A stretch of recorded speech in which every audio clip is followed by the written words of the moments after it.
That's right. And after this shit, it's time to make America wait again. I've done too well. You know, if you black in show business and do too well, it's scary, nigga. Like, you gotta get the fuck out of the casino while the getting's good, while you're still winning. If you don't walk away from the table, that's how niggas get Kevin Harted. You already know. That's my man. I'm just saying, if he got a sex tape out, well, it's just a matter of time for me.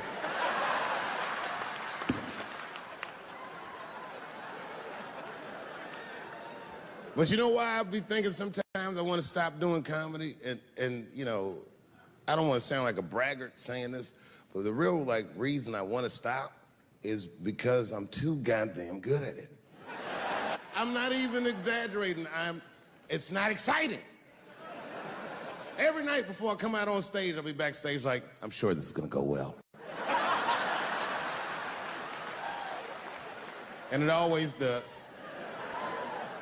I'm so good at writing jokes, and this is not even an exaggeration. I actually write jokes backwards. I will write a punchline with no particular setup in mind. I just put it on a scrap of paper, and I'll throw that scrap of paper in my fishbowl. I have a fishbowl in my house filled with random punchlines. And every once in a while, I'll shake the bowl, and I'll dig in there and just pull one out and see if I can make that shit work. And I picked one for this special. It's not an easy punchline to pull off. Are you ready? Yeah. Here it goes. The punchline is, so I kicked her in the pussy.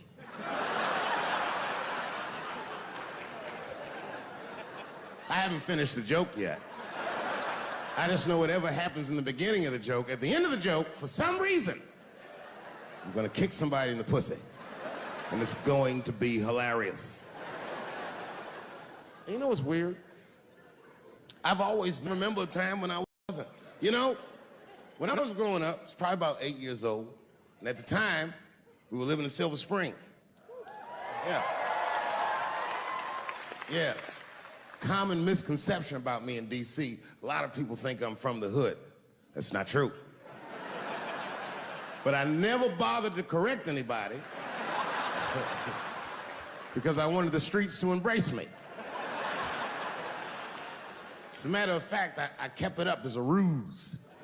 Like sometimes I'll hang out with rappers like Nas and them, and these motherfuckers will start talking about the projects. Yo, it was wild in the PJs, yo. And I'll be like, word, nigga, word. But I don't know. I have no idea. My parents did just well enough so that I could grow up poor around white people.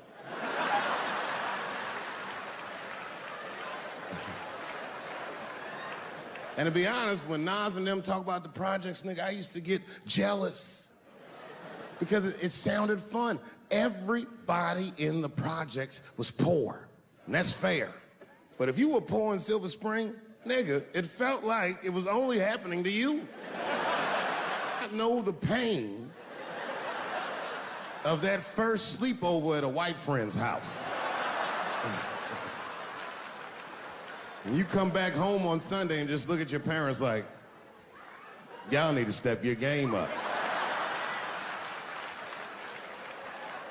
Everything in Timmy's house works.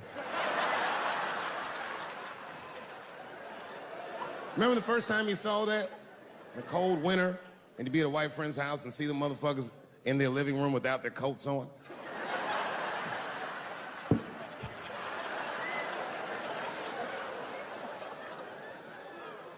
Timmy was one of my first white friends, like, in my life, man. He's a good dude, too. He moved to Silver Spring from Utah, of all places. I guess his family was affiliated with that Mormon church they got down there, and me and him used to hang out. And one day I was at his house, we were just hanging out, and Timmy says, Dave, why don't you stay for dinner tonight? I said, oh, man, I'd love to, but I can't. If I'm not home before dark, my mother will kill me. That was a lie. My mother had several jobs. I hadn't seen her in like 3 or 4 days. At that point in my life, it was my experience that white dinner wasn't delicious.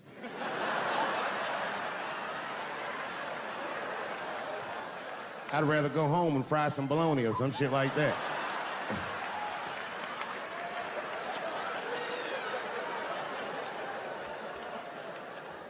But then old Timmy threw me a curveball I wasn't expecting. He said, "Oh, it's too bad you can't stay, Dave, because Mom made stovetop stuffing." I said, "What the fuck, stovetop?" Well, hold on, nigga. Let me make some phone calls real quick. I had seen that commercial so many times, I had dreamt of getting my hands on some of that stovetop stuffing. And finally, I met a motherfucker that actually had a box of stovetop in the house. I couldn't miss this opportunity, so I pretended to call my mother. And then I came back and I said, Timmy, you're not gonna believe this great news. Mom said I can stay. And he said, fantastic. He said, why don't you come with me and we'll help set the table and then we can say the blessing. I had no interest in setting this motherfucker's table or saying these crazy ass Mormon prayers. I just wanted that goddamn stuffing. My hands first. My plan was simple. Wash my hands slowly, and by the time I'm done, the table will be set, the blessing will be said, and all that there will be left to do is eat. Went to the bathroom. I washed my hands very slowly. I must have been in there for about 10 minutes. And suddenly, one of his mothers came to the door.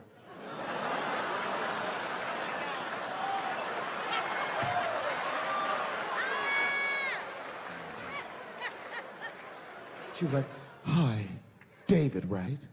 I said, yes, ma'am. She said, Timmy tells me that you're planning on staying for dinner. I said, I hope that's not a problem, ma'am. She says, no, it's no problem. In fact, we'd love to have you. It's just that we weren't expecting company. And I'm afraid there's not enough stovetop stuffing for everybody. So I kicked her in the pussy. Bam! Ladies and gentlemen, I told you I'm dope, nigga. I told you what I was gonna say and you still didn't see it coming. And that's why I make the big bucks.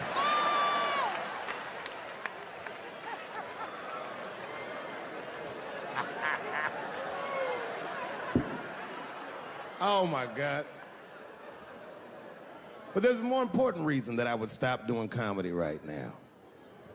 And this reason is the real reason that's been percolating, and it really is the crowd, not you. I'm talking about the crowd on the big stage. It's too hard to entertain a country whose ears are so brittle. Motherfuckers are so sensitive, the whole country is turned into bitch-ass niggas.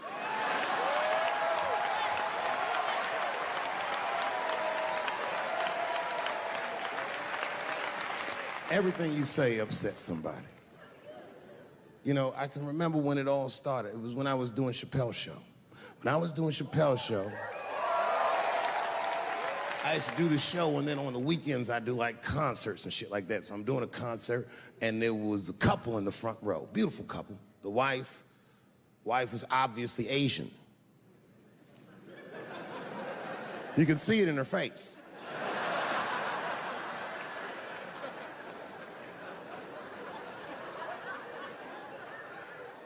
The husband, this motherfucker was mysterious, to say the least. Couldn't quite pinpoint where he was from. Caramel-colored fella, very nice hair, but he could have been from anywhere. Bangladesh, Mexico. I can't guess with a nigga like this. All I knew for sure about this guy is that his wife was a bitch. I could see that in her face, too. No, he was laughing and having a good time, and she was scowling at me at a goddamn comedy show. I couldn't figure it out. And then I realized at some point that she was pregnant, and I was smoking on stage. I said, oh my God, that's probably why she's mad. So I started to put my cigarette out, but then she hit me with one of them fake non-smoker calls. So I just kept smoking. I thought to myself, bitch, that babe will be fine, relax. And I tried to break the tension. I just asked her. That's all I said. I go, hey, where are you guys from anyway? And I could tell that she was on to me. She goes, very condescendingly, she says, I'm from California. If you're asking my ethnicity, I am Chinese. He was like, I'm Mexican, bro. I said, well, I'm sorry if I offended you by asking, but you're a very beautiful couple. And miss, there's no question that you're gonna give birth to the hardest working baby this world has ever seen.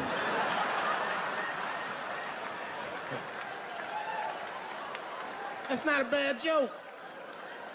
She got very upset. She got up to leave immediately, but she didn't just leave. She had to take one last dig at me on the way out. I will never buy one of your fucking DVDs again, Dave Chappelle. I said, ma'am, with all due respect, Chinese people don't buy DVDs.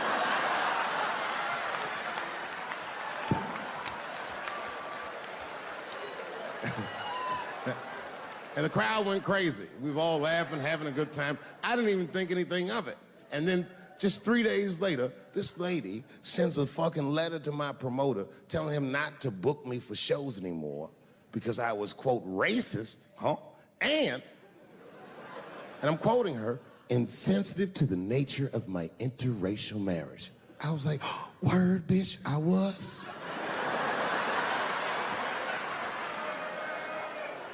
If she would know that I myself am in an interracial marriage. That's right. In fact, my wife is Asian too. Surprise, bitch, I'll see you on Thanksgiving.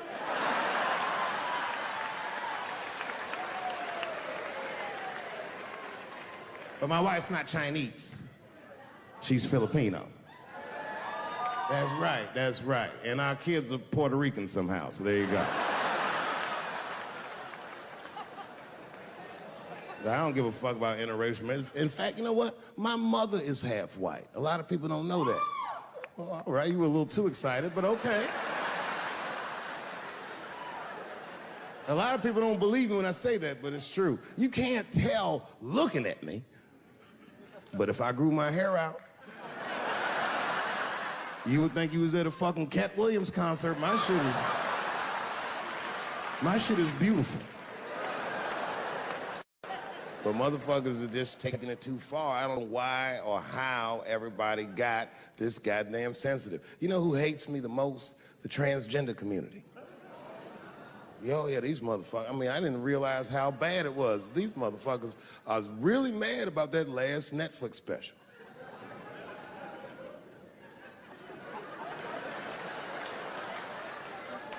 It's tough, man. I don't know what to do about it because I like them.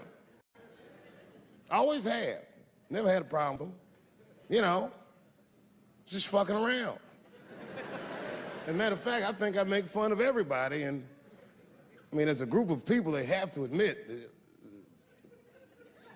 it's kind of fucking hilarious, man. I'm sorry, bro. It's like, I've never seen somebody in such a hilarious predicament not have a sense of humor about it. They're born feeling like there's something other than they're born as, and that's kind of funny, you know? I mean, it's funny if it's not happening to you. It's like that white black bitch that's in the news all the time. Rachel Dolezal.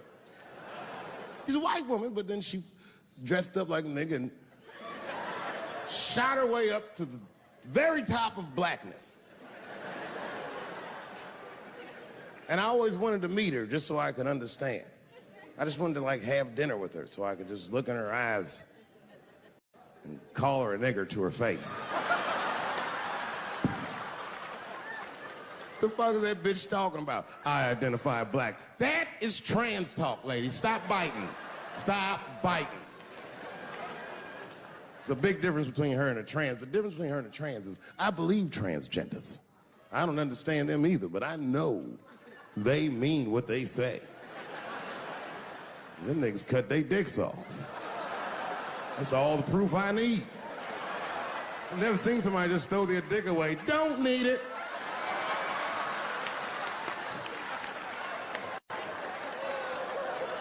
I don't understand, but I believe you and I support your decision, motherfucker. But how far is Rachel willing to go? What is Rachel willing to do so that we blacks can believe that she believes she's actually one of us? Bitch, are you willing to put a lien on your house?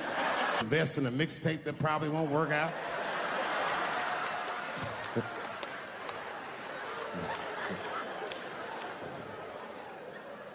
She didn't even change her name. Didn't even change her name. Her name is Rachel. I can't believe in that name. If you want my support, you're gonna have to change your name to the blackest shit I've ever heard. Bitch, you're gonna have to change your name to Draymond Green. I don't know a blacker name than that. That shit is black on paper. If you type Draymond Green into Airbnb, that shit will log off automatically.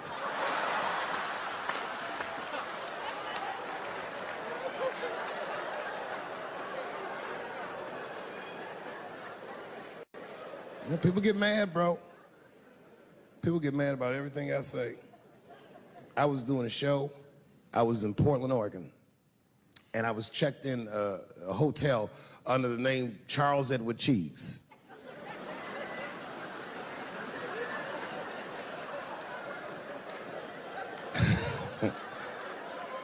I came back, and there was a note. It was like a letter on my desk. It was addressed to Mr. Cheese. So obviously, I'm going to assume that whoever wrote this letter must be an intimate friend of mine. This is not some kind of name that a person would just guess. But then I open the letter, and it turns out I don't know this person at all. It's a fan letter. You know, I'm not even used to the idea that I have fans, but I'm grateful for it. And even though I'm grateful for fans, I don't read those letters. Be nice if I did, but realistically, it's like, what am I, Santa Claus, nigga? I don't have time for this. Like, got shit I want to do. I'm trying to chill. Read all these dreams and wishes from strangers. But I read it. I'd already opened it. So I just read the whole letter. And you know what, man? Whoever wrote this letter truly loves me. I mean, they were really fucking nice in the letter. And then they described to me what it was like to come to the show, how excited they were, how much fun they were having.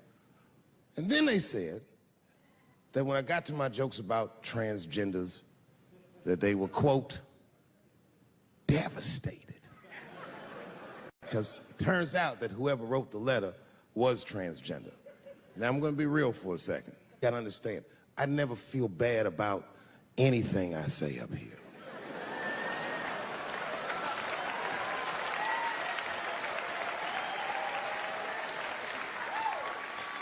And I would never admit this to you if I hadn't locked your phones up. But it was the weirdest thing. Like, when I read this letter, the shit made me feel bad. I didn't feel bad about what I said, you understand? I felt bad that I made somebody else feel bad. To be honest, I don't even know what I said that upset that person. I have so many transgender jokes.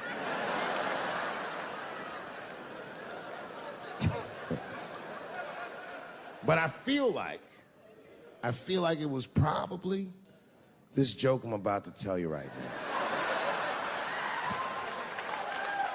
And it's not even that bad of a joke. It's a true joke. I mean, it's not true, but I had read in the paper that Caitlyn Jenner was contemplating posing nude in an upcoming issue of Sports Illustrated. And I know it's not politically correct to say these things, so I just figured, fuck it, I'll say it for everybody else. Yuck. Oh, sometimes I just want to read some stats. I don't know why you're gonna cram some man pussy in the middle of the sports page like this. I just didn't think that was the place for it. But I wasn't saying anything like Caitlyn Jenner's a bad person. I'm not mad at her for doing it. Not even mad at Sports Illustrated. If I'm mad at somebody, I'm probably just mad at myself. You understand? Because deep down, I know that I am not strong enough to not look at those pictures.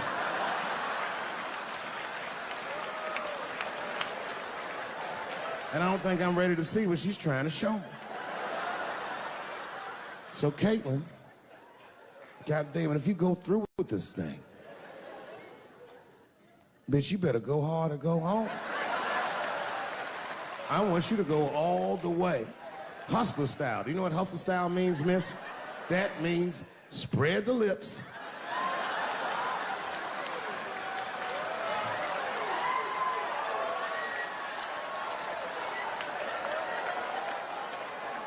I hope she spreads her lips and there's an itty bitty dick inside. Ah!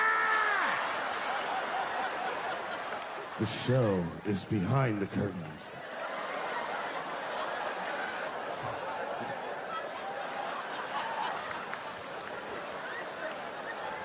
I don't know what I said that upset that person. But I'm gonna tell you something. When I read that letter, and the moments after I read it, I did something that many black men in America do not have the time or the money to do. I thought about how I felt.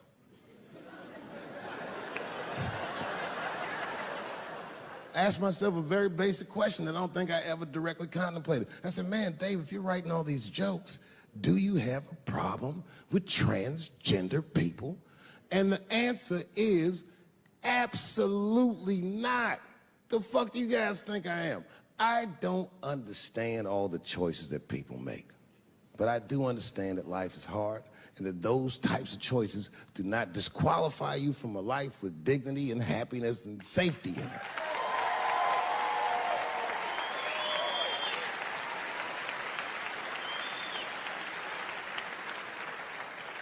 But if I'm honest,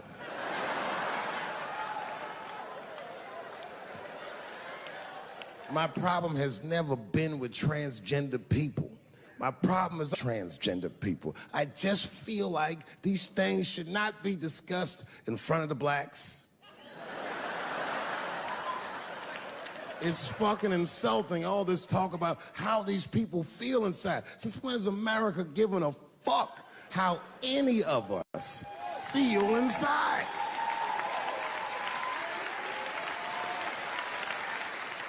And I cannot shake this awful suspicion that the only reason everybody is talking about transgenders is because white men want to do it. That's right. I just said that. If it was just women that felt that way, or black dudes and Mexican dudes being like, hey, y'all, we feel like girls inside, they'd be like, shut up, nigger. No one asked you how you felt. Come on, everybody, we have strawberries to pick. It reeks of white privilege. You never asked yourself why it was easier for Bruce Jenner to change his gender than it was for Cassius Clay to change his fucking name?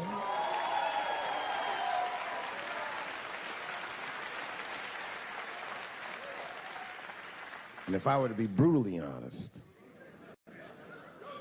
the only reason I ever been mad at the transgender community is because I was at these niggas for 6 songs straight. I had no idea. And then the lights came up and I saw them knuckles. I said, oh no! And everybody was laughing at me. Hi, world star. I said, why didn't you say anything? And then I heard that sultry voice. I didn't say anything, Dave Chappelle, because I was having a wonderful time. And I wasn't sure how you'd feel about it. I said, you knew how I'd feel. And she said, I'm going home. I don't want any trouble from you. I said, home? It's only 2 songs left. I mean, we might as well finish tonight. And we ended up having breakfast together. Oh, grow up. That doesn't make me gay. I just titty fucked her. His titties are as real as any titties in L.A. It's 2 o'clock in the morning. I was just borrowing a little friction from a stranger. Whoops.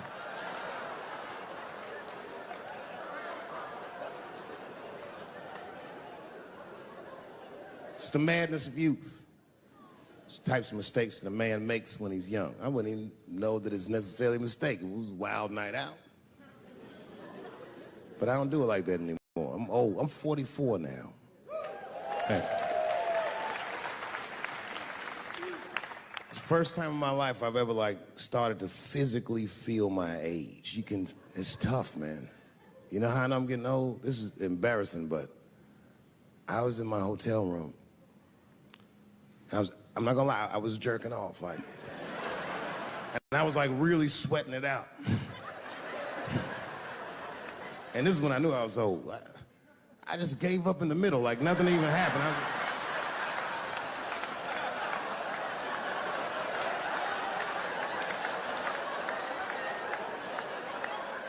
I don't like looking at my dick anymore. My dick looks distinguished. It's old, an old-looking dick. It's got salt and pepper hair all around it. My dick looks like Morgan Freeman in the 90s. Without the dots. My dick narrates. Dave pulled me out and started jerking me around and jerking me around. But not with the same vigor as when he was young. He and I both knew nothing was... I see my age in my children. I came home from the road, this is not long ago. I've been gone for, if you can picture, I was gone for weeks and weeks. And when I came back, nobody was home. Now, one person in my family thought that maybe I'd like to see them when I got back. Like, they knew when I was coming back, but they just weren't home. And that shit was a wake-up call. You know, like when my kids were little, and the tour bus would pull up to the house, these motherfuckers would spill out. Dad is home, hooray! And they'd hug me and kiss me, and then as the years went on, they'd get less interested. Hey, everybody, look, it's Mr. Promises back from the road.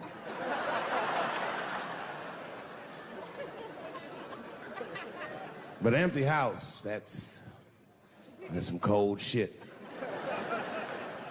And I went into my oldest son's room. I was like, hello, hello. He was gone.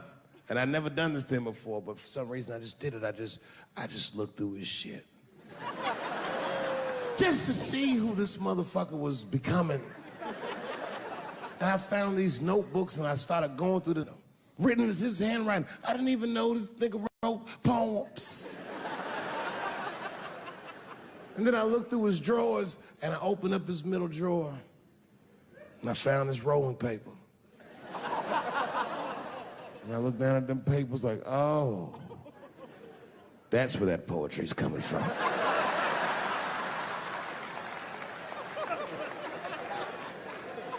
And that shit broke my heart. I mean, I smoked weed, but I mourned my son's innocence.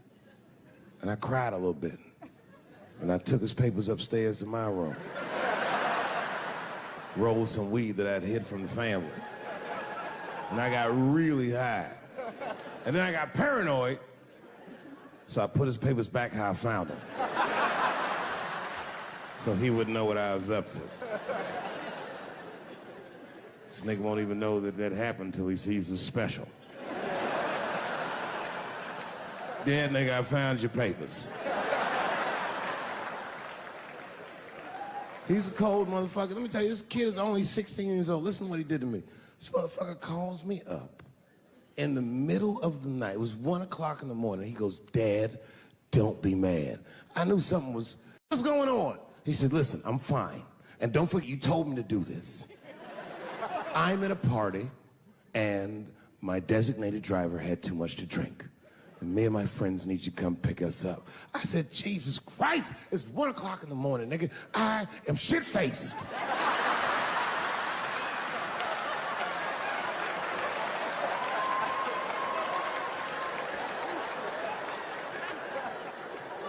But I figured, fuck, it's better me than some kid. I might as well roll the dice and go pick my nigga up. I said, all right, I'm coming to get you.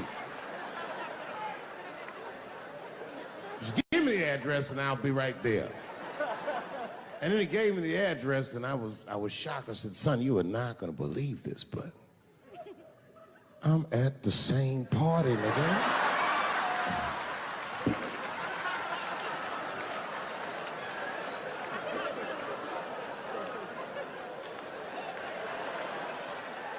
They grow up fast, don't they? Can I ask you a weird question? I want to make you feel uncomfortable. You don't have to answer it, and if it doesn't go well, we'll just edit it out anyway.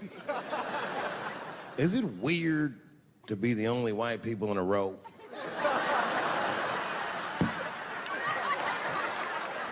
Is it weird? I mean, to be honest, does it feel strange? Are you worried at all? Give me your money, motherfucker. I'm fucking around. This guy got ice in his veins. He didn't even buckle. You know, like many black men my age, the first time I voted was 8 years ago. Right. I saw Obama on TV and said, oh, I'm voting for this nigga. I remember the day I voted for Obama. I voted in Ohio, and my vote matters in Ohio. Ohio is a battleground state, but when I pulled up to the polls, all the soldiers were in line. There were so many black people in that goddamn line, I didn't even know it was a polls. I thought it was a check cashing place.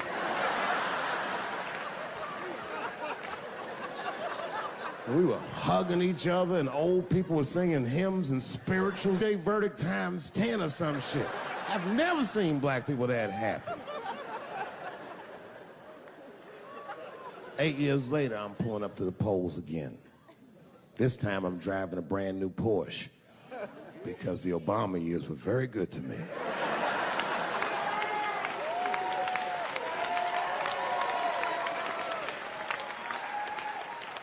I was early voting, and when I parked my car, I figured out something that it would take the rest of the country another week to figure out. I understood that Donald Trump was going to be our next president because in Ohio, unlike D.C., you could see the results in the parking lot. It's all these goddamn pickup trucks and tractors and shit.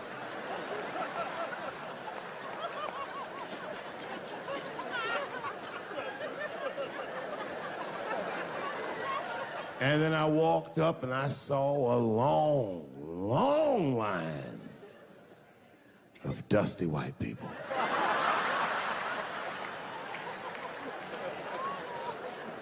Yes, ladies and gentlemen, these were the poor whites. And I must tell you, I've never had a problem with white people ever in my life. But full disclosure, we've gotten a lot of trouble out of them. And I've never seen so many of them up close. I looked them right in their coal-smeared faces.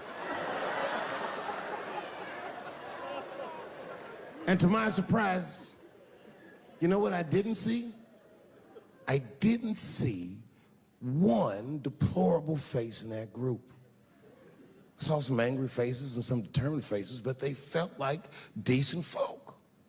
No, they did. In fact, I'm not even lying, and I didn't sound fucked up, but I felt sorry for them. I know the game now. I know that rich white people call poor white people trash. And the only reason I know that is because I made so much money last year, the rich whites told me they say it at a cocktail party.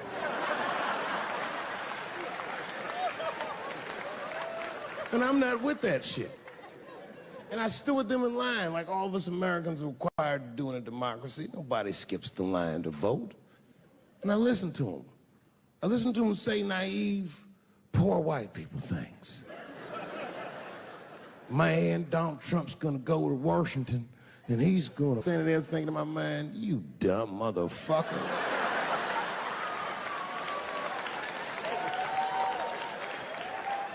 You are poor. He's fighting for me.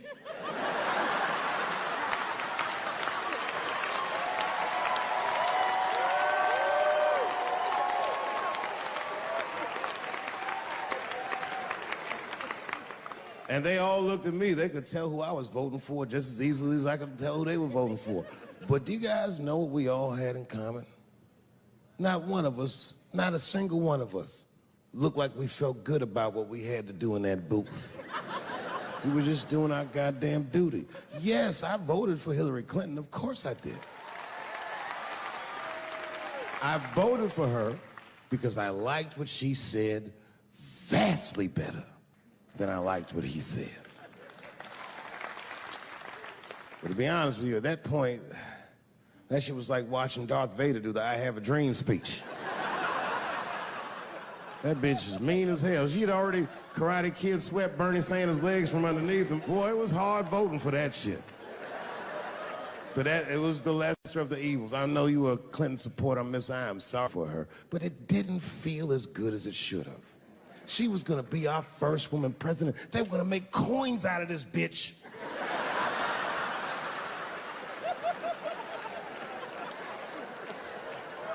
And somehow she just missed the dunk. Of course she should have beat him. Of course she should have beat him. You know what voting for her felt like? It was bittersweet. It felt like I was lucky enough to eat Halle Berry's pussy. And whilst I was doing so, she fucking farted in my face, man.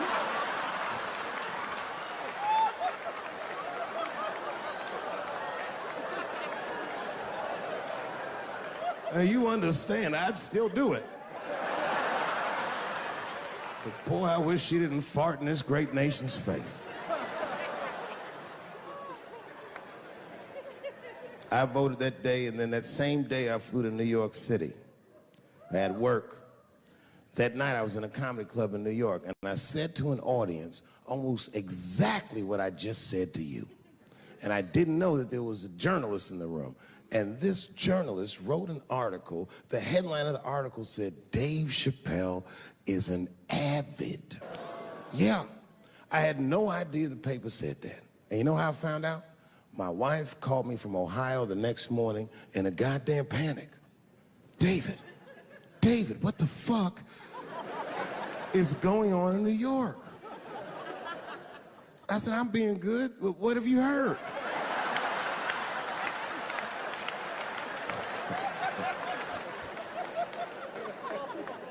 And my wife said, the paper is saying that you're a Donald Trump supporter. I was like, whew.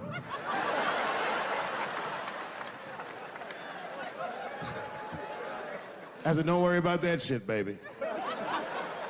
Nobody in their right mind would believe that. And she said, no, David, people believe it. And then she started reading the comments to me. Oh, they were terrible. All these black people calling me all kinds of Uncle Toms and shit. I should tell you, buddy, this is a very serious allegation from one black to another. I was incensed. Uncle Tom? How am I Uncle Tom, nigga? You the one that reads The Observer? Anyway, all this shit goes down around, and now Trump is the president, and I'm hosting Saturday Night Live.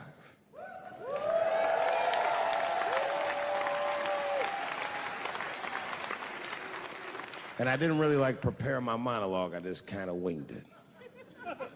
And at the end of the monologue, I don't even remember what I said. I said something like, you know, fuck it, we're historically disenfranchised, and we're gonna give him, something about we're gonna give him a chance if he gives us a chance. I don't know what I said, but whatever I said, I really wish I didn't say that shit. It was not worth the trouble. Now I walk into the barber shop and all them black people just be looking at me like, yo, Dave, what's up with your boy? Yo, nigga, yo! Not my boy. Because I don't care if you're a Republican or Democrat, if you support him or not, any objective person is going to have to admit that this motherfucker is having a terrible go of it. It really is. We've had presidents before that have done bad jobs, but this shit is worse than a bad job. It's scary to watch. Holy shit, it's like seeing a crack pipe in your Uber driver's passenger seat. The fuck is wrong with this guy? Yo, he is lunching, nigga. I watched Donald Trump in a press conference, and this motherfucker had all the media gathered, and this nigga literally asked the media to their face to stop finding shit out. I was like, yo, this motherfucker is bugging. And then I'm not even making this up. His lips started sweating. His lips. Have you ever seen a motherfucker's lip sweat? What the fuck is wrong with this nigga's lips? It's like if you're on a plane, right? You ever been on a plane? I get scared to fly. I do it all the time. I be scared on there. And sometimes the plane will hit turbulence. And then I get nervous. But I always look at the flight attendant, and she looks calm, and it makes me feel calm. But if that bitch's lips were sweating, it's terrifying. Like, yo, nigga, why are your lips sweating? What do you know? And then, I'm not even making this shit up. This motherfucker grabbed the podium, he goes, you don't know how scary the things I read in my briefings are. What's that, bro? That's bad leadership. Even as a parent, you think I'm gonna sit my kids down? Hey, little man, come here real quick. I just wanna holler at you for a second. Yo, I'm 3 months behind on the rent, nigga, and I am worried. Very worried. Go to school and have a productive day, nigga. I was just thinking out loud, getting some shit off my chest. I'm like, what the fuck are you doing, bro? This is bad, man. Jesus Christ. All this motherfucker's ideas sound like high people ideas. Like he doesn't think these things through before he tells us. He just tells us what he's thinking as soon as it occurs to him. This shit sounds nuts. I'm gonna go to China and I'm gonna get those jobs from China and bring them back here to America. For what, nigga? So iPhones can be $9,000? Leave that job in China where it belongs. None of us want to work that hard. What the fuck is he thinking? Because I don't want to make them shits. What the fuck are you doing? Stop trying to give us Chinese jobs. I am going to bring back coal. Coal? I'm not even exaggerating. I have never in my life even seen a fucking lump of coal. I honestly don't even know what coal is for. If you're gonna have motherfuckers digging around in the dirt looking for shit, find me some truffles, nigga. That's what I'm about. And these truffle prices are getting out of control. If it gets any worse, I'm gonna be back down to regular butter like everybody else. Terrible, terrible job. This motherfucker hit North Korea with rap battle threats. Fire and fury, like, yo! Yo, what are you doing?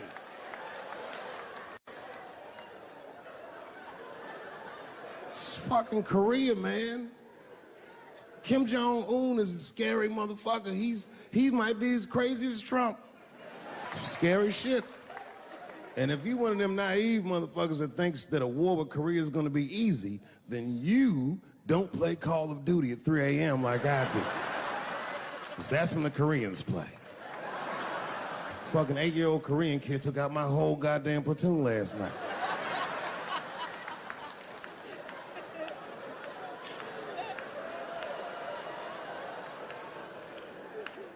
I've never seen somebody in an office so high with the most just basic fucking solutions. Like, you know, we should not let any more Muslims in the country till we can figure out what's going on. Did he just say, figure out what's going on? Who doesn't know how to do basic math? Let's count it out, okay? There's been 17 mass shootings in the United States. 4 of them were done by Muslims. None of those 4 Muslims were from any of the 7 countries in your stupid ass original band.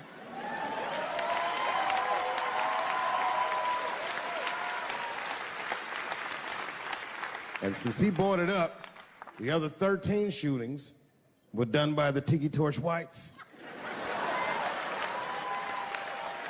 These are facts. And you don't see me trying to ban white people from the show to keep It's a fucking terrible idea because it's mean and it's racist, and most importantly, it would be catastrophic to my bottom line. If there were no white people here tonight, I might leave this bitch with $1,800. This man needs to realize that we all need each other. And that's why we will never, ever be able to beat China. Because everybody in America is racist, and everybody in China is Chinese. This motherfucker called it all wrong. And don't believe the media either, because as all this shit is happening, the media is trying to make us believe that the extremities amongst us are the norms. We can disagree, that's fine. And most of us are keeping a cool head about this shit. You know what I mean? Americans generally respect one another's beliefs, even if they don't share those beliefs. I know I do. I respect everybody's beliefs, except Amish people.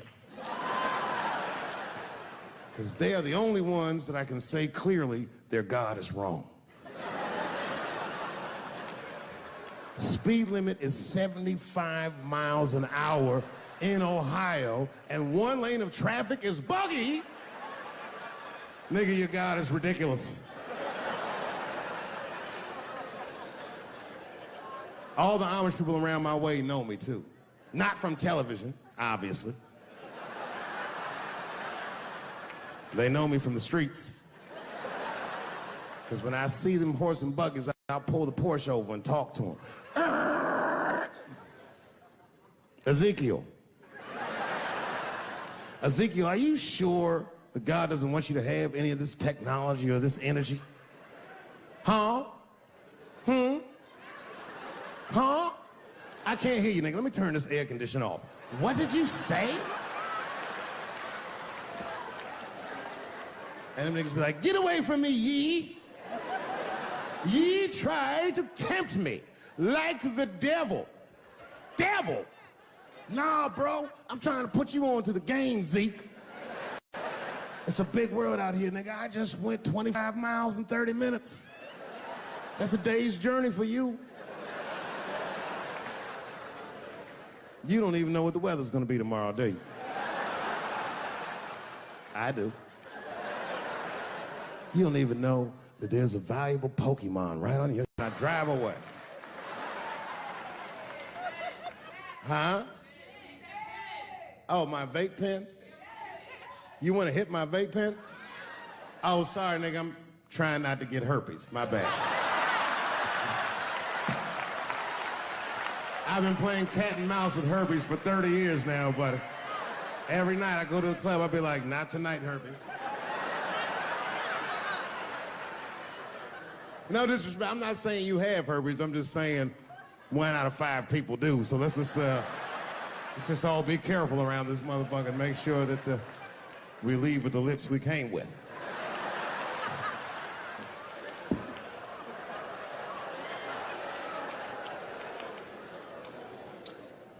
Sometimes I think that the media is hard on Trump, because I'll see shit that they get on him about that doesn't seem bad to me. I mean, a nigga got on Trump about not staying in the White House enough. Who gives a fuck? This motherfucker was rich. Used to shit in a gold toilet. It's true. I don't know if you've ever been to the White House. It looks like a very nice place to work, but I wouldn't want to live in that Scooby-Doo ass house either. That shit's terrifying looking. Imagine you trying to jerk off.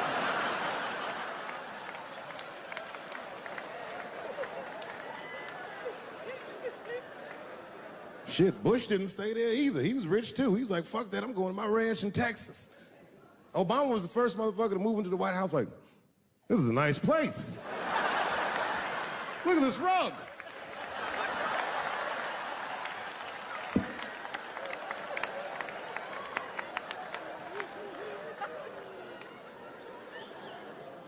The media got on him about putting Jared Kushner in his cabinet, and I didn't think that that was the worst thing he'd done. I mean, it was still early, and I mean, it's not unprecedented. Kennedy had his brother as the attorney general, right? And this motherfucker's a Washington outsider. To be honest with you, I'd probably do the same thing. As a matter of fact, I do. You think I go to a Hollywood meeting with all them white folks by myself? I bring my nigga Mac Mittens from the streets. I don't even know his real name. Everybody just calls him Mac Mittens. But I know he's not qualified to even listen to these meetings, but this motherfucker just makes me feel good. And all the white people look at me like, Dave, do you mind asking your friend Mac Mittens to excuse us so that we can talk business? And I say, fuck that. Anything you say, he listened to the whole meeting. When they done talking, I just look over at Mac Mittens, and if he gives me the signal, meow, meow, I'll sign the papers. It's a gut check. Or how about this one? Remember when it was the day after the election, and the president of Taiwan called Donald Trump to congratulate him? And Donald Trump, of course, took the call and talked to the president of Taiwan. The problem with that was Taiwan doesn't have a president. The United States functions on what they call a one China policy, and Taiwan is a renegade province of said China. And Donald Trump didn't know that and picked up the phone and started yammering away, and the media ate his ass up. And I'm not gonna lie, I was laughing like shit. I was like, oh shit, this dumb motherfucker is in trouble. And then that night, I was in bed drifting off to sleep, and then I had to admit it to myself. I was like, I didn't know that shit either.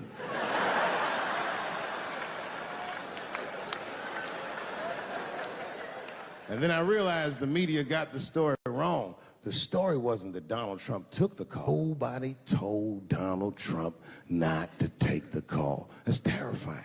God damn, nigga, you don't have a Mac Mittens on your team? It wasn't like they were calling the White House. They were calling the switchboard at Trump Towers, and they were getting through. Anybody. Mr. President, there's a Ricky Ticky Tabby on the phone for you? Yes, put him through. Hello, Ricky Ticky. Good to talk to you. Mr. President, there's a John Jacob Jingleheimer Smith on the phone. Oh, his name is my name, too. Put him through. Hello, John Jacob. Let's talk business. How many people in this room are not originally from the United States? By round of applause. Where are you from, bro? You right there. Iraq. You're from Iraq? Ew. I was fucking around. How long have you been here in the country? 23 years. 23 years? Are you a citizen yet? You are? Congratulations, nigga. Congratulations. Well, welcome to this great land. I'm going to give you a history lesson, because I'm sure this wasn't on your entry exam. But every naturalized American has heard something about what I'm about to tell you. The picture is the early 50s in the United States.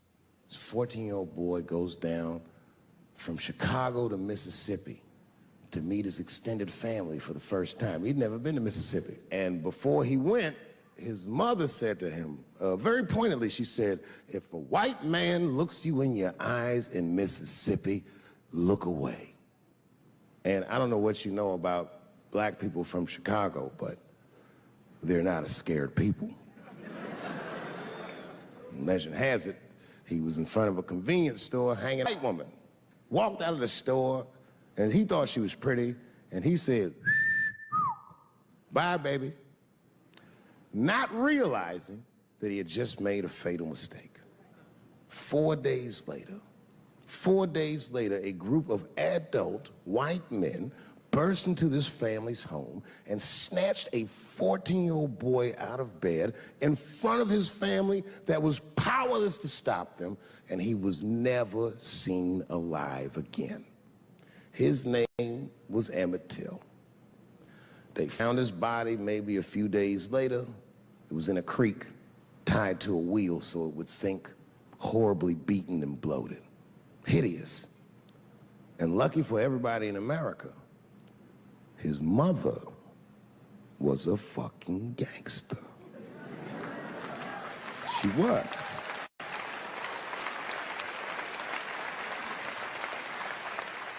If you can imagine, in the very midst of a mother's worst nightmare, this woman had the foresight to think about everybody. She said, leave my son's casket open. She said, the world needs to see what they did to my baby. And every publication here in the United Times had this boy's horribly bloated body on its cover.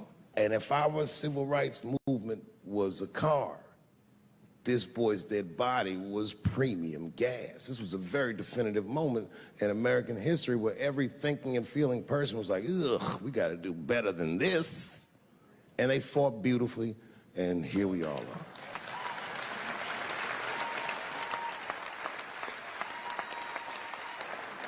And the reason that I bring that up tonight and why it's relevant now is because less than a year ago, the woman that he allegedly whistled at admitted on her deathbed that she lied in her court testimony.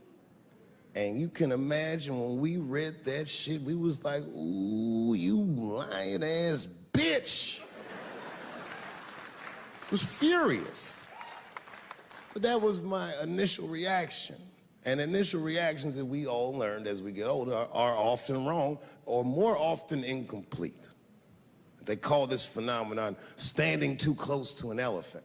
The analogy being that if you stand too close to an elephant, you can't see the elephant. All you see is its penis-like skin. And give it a better look. And on stepping back and thinking about it for a few moments, I realized that it must have been very difficult for this woman to tell a truth that heinous about herself at any point in her life, even the very end. And I was grateful that she had the courage to tell it before she left this world, because it's an important truth and we needed to know. And I said to myself, well, thank you for telling the truth, you lying ass bitch.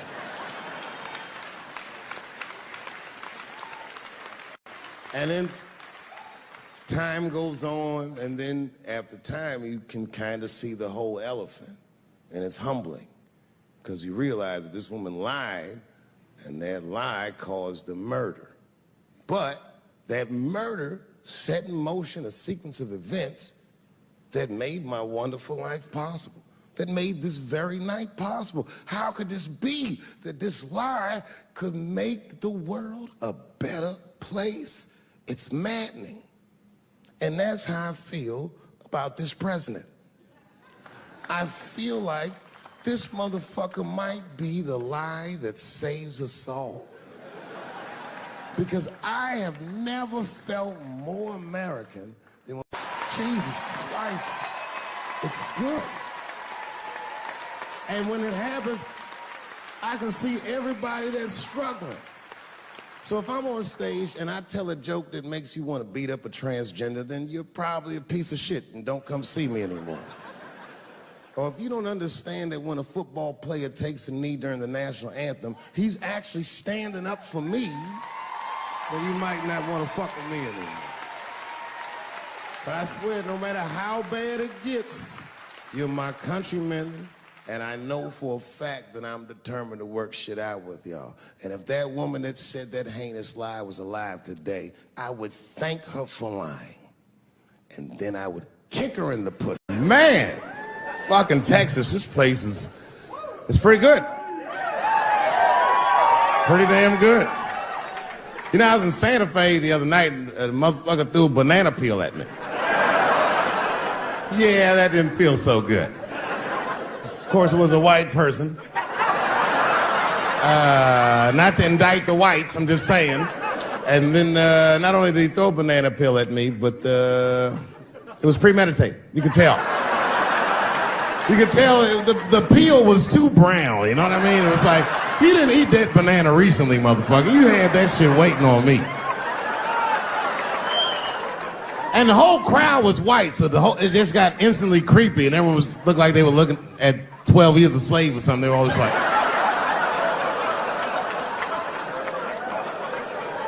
who the fuck does that? And then they arrested the guy, which was... I said, someone's gonna fuck you in the butt in the holding cell, you know that, right? Can't just be throwing banana peels at Dave Chappelle. They're not gonna let you get away with this.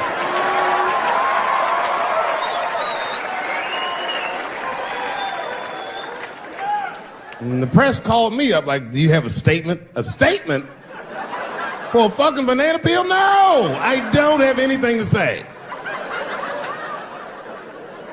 This guy was like fucking famous for throwing a banana peel at me. 20 years from now, he's gonna be tucking his kids into bed and the kid gonna be like, Daddy, tell him about the day that you threw that banana peel at that nigger in Santa Fe. Boy, I'll tell you what, that black motherfucker saw his name up on the marquee about a week before. I said, man, if I could just get close enough to meet him. Throw a banana on that nigger and show him how. Fucking banana gate. I didn't even want to press charges. You know, this has happened to me before. No, sir, it's not a banana. I live in Ohio, right? So this like a few winters ago. Oh, I didn't know you would ever clap for that. Well, all right. That's the first time that shit's ever happened. Ohio! Anyway, I live amongst the whites. Small town in Ohio. And it was wintertime and it had snowed recently, so there were huge snowdrifts on the street. I was walking with my sister. Now, my sister was dressed in all Muslim garb, as were her children. And I was dressed as Dave Chappelle. And we were walking and just talking about something, and a car sped around the corner, and the window came down, and somebody threw a snowball and hit me right in my shoulder. I didn't know what was going on. Why was this happening? Because I'm black, because she's Muslim, because I'm Dave Chappelle. I couldn't tell. But again, I knew it was premeditated. Because who the fuck has a snowball in a warm car? Way through, lady, because he went around the corner and got stopped at the red light. He was caught in the traffic. So then I ran out into the street and I just tapped on his window. Hey, my man, can I just talk to you guys for a second? Come on out for a second. I just want to talk to you. There's 4 young white dudes in the car. They were like, just chill, bro. I said, relax. I just want to talk. Now, this is an old black trick. Really, I didn't want to talk. I was going to fuck them up. So, if you're ever caught in traffic and a black guy starts saying he just want to talk to you, don't open the door, nigga. And even if he's me, smiling at you. And they were like, chill, bro, just chill. And then the one guy in the back seat, I don't know what, he was just cockier than his friends. He was like, fuck it, man. I'll get out the car. And I started yanking on his door. Let me help you, motherfucker. Let me just help you out. And I didn't notice his window was down. And he threw a snowball that shit hit me right in my chest. Pow. He said, fuck you, you fucking nigger. And then the light turned green and they sped off.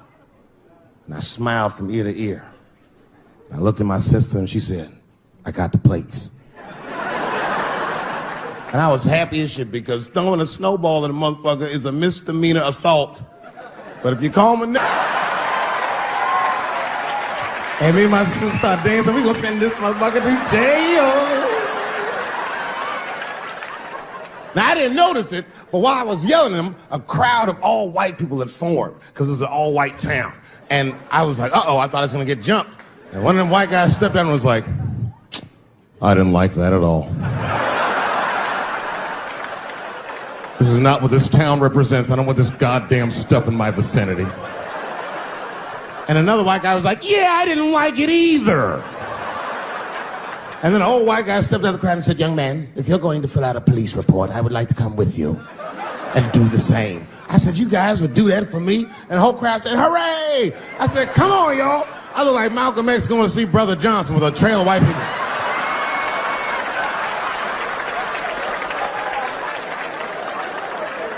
Cause I've been busy, I've been chasing waterfalls. I stopped believing in some kind of miracle. And I've been staring at the sun for too damn long. But when I opened up the door, they led me back to Unreal.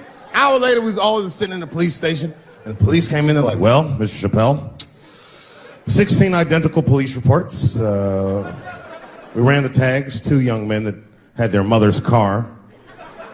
We have all 4 suspects in holding. Their mother is here. It's up to you. Whatever you want to do. If you want to press charges, we'll move forward. Sorry about that, officer. I'm a little flustered. I've never been in a position where I could decide the fate of white children before, but it's weighing heavy on me, sir. and I really can't decide. And I saw a lady pacing back and forth in the hallway, and I said, is that? He goes, yes, that's their mother. Well, can I speak to her before I make a decision? And when the mom came in, she saw it was me. She busted out crying. Oh, God, I don't know. I don't want him to go to jail. I am so sorry. I didn't raise him to do this. We love your comedy. We love you at the house. I said, miss, please, just, all right, look, I don't necessarily want your son to go to jail either. But what he did was pretty fucked up. So, is there something we can do short of jail just to let him know that he's wrong? She goes, oh, I don't know. What did you have in mind? Miss, I've never been in this position before. Oh, you know what we could do? I don't know if I'm asking too much, but maybe if you could just suck my dick a little bit. Just a little bit. I'm not gonna finish. I just want you to do it enough so that I can tell him you did it. I'm kidding. I wouldn't do that to anybody's mother. Maybe my kid's mom, but that's it. Ebola was in Texas. Ebola made a visit. Killed that man in Dallas. 5 days that man melted to death. What happened to the brother in Dallas? Where was the secret serum is what we all said. I remember in the beginning of Ebola, there were 2 American doctors that got sick in Africa. They flew them in a private jet straight to Atlanta to the CDC. I didn't even know CDC saw patients. I said, I need a gun immediately. The guy didn't answer, no questions. He just grabbed a 12-gauge shotgun, handed it to me. I'd never even held a gun before. I'm not a dummy. I'm like, well, I need some bullets too. And the guy reached under the counter, put 2 box shells on the counter. He said, all right, buddy, which box do you want? I didn't know. One box had pictures of some ducks on it. The other box had a picture of some deer. I said, well, what's that box with them ducks? He said, oh, that there's bird shot. And then he goes just like this, I'm not exaggerating, he goes, that won't kill a man. He said, it'll just pepper him up nicely. I said, what the fuck? Pepper? I said, well, what's that box with the deer on it? He goes, oh, that there's buckshot. That'll put a hole in the goddamn truck if you wanted to. So which box do you want? And he picked the one with the deer up and shook it. I thought he was trying to trick me. I was like, do you have a box with a picture of a white dude trespassing on it? Because it's exactly the strength I'm looking for. You suffer, I suffer. You suffer, I suffer. That's how it works. Can't do comparative suffering. If you're hungry, and your friend says, you know, people are starving in Africa, so what, nigga? I still want lunch. Black people know about comparative suffering, and you know this is a fucking dead-end game. Blacks and Jews do that shit to each other all the time. You ever played Who Suffer More with a Jewish person? It's a tough game. Whenever you think you got the Jewish guy on the ropes, that motherfucker will be like, well, don't forget about Egypt. Egypt? God damn, nigga, I didn't know he was going all the way back to Egypt. There was a big dance coming up in the middle school. I was 12 years old. I said, Dad, can I go to the dance? He said, of course you can go to the dance. I want you to get out and meet some more kids. I said, great. It costs $3 to get in. And my dad said, ooh, sorry, son, I don't have it. I was like, what the fuck? You don't have $3? Well, then how are we alive, Dad? Dad said, if you want to go to the dance bad enough, I'll tell you what, if there's some money in the change jar, get the money from there. I was 12 years old. That's what I did. I showed up to the dance early. There's a long line of kids waiting behind me while I'm at the door trying to count out 300 pennies to get inside. I will never forget this shit as long as I fucking live. Oh, man, you know, if you've been poor, you know what that feels like. You ashamed all the time. Feels like it's your fault. And all them kids was laughing, ha, ha, ha. Look how poor Dave Chappelle is. Like, when I think back at it, that's really the only time in my life that I ever thought to myself, I should kill everybody at school. Let me tell you, this kid is only 16 years old. Listen to what he did to me. This motherfucker calls me up in the middle of the night. It was 1 o'clock in the morning. He goes, Dad, don't be mad. I knew something was terribly wrong. I said, what's going on? He said, listen, I'm fine. And don't forget, you told me to do this. I'm at a party, and my designated driver had too much to drink. and me and my friends need you to come pick us up. I said, Jesus Christ, it's 1 o'clock in the morning, nigga. I am shit-faced. But I figured, fuck, it's better me than some kid. I might as well roll the dice and go pick my nigga up. I said, all right, I'm coming to get you. Just give me the address and I'll be right there. And then he gave me the address and I was shocked. I said, son, you are not gonna believe this, but I'm at the same party, nigga. This opioid crisis is a crisis. I see it every day. It's as bad as they say. It's ruining lives, it's destroying families. Sadly, you know what it reminds me of, seeing it? It reminds me of us. These white folks look exactly like us during the crack epidemic. You know, it's really crazy to see. And all this shit they talk about on the news about how divided the nation is, I don't believe it. I feel like nowadays we're getting a real good look at each other. It's wild because I even have insight into how the white community must have felt watching the black community go through the scourge of crack. Because I don't care either. Hang in there, whites. Just say no. What's so hard about that? How far is Rachel willing to go? What is Rachel willing to do so that we blacks can believe that she believes she's actually one of us? Are you willing to put a lien on your house? So that you can invest in a mixtape that probably won't work out? She didn't even change her name. Didn't even change her name. Her name is Rachel. I can't believe in that name. If you want my support, you're gonna have to change your name to the blackest shit I've ever heard. Bitch, you're gonna have to change your name to Draymond Green. I don't know a blacker name than that. That shit is black on paper.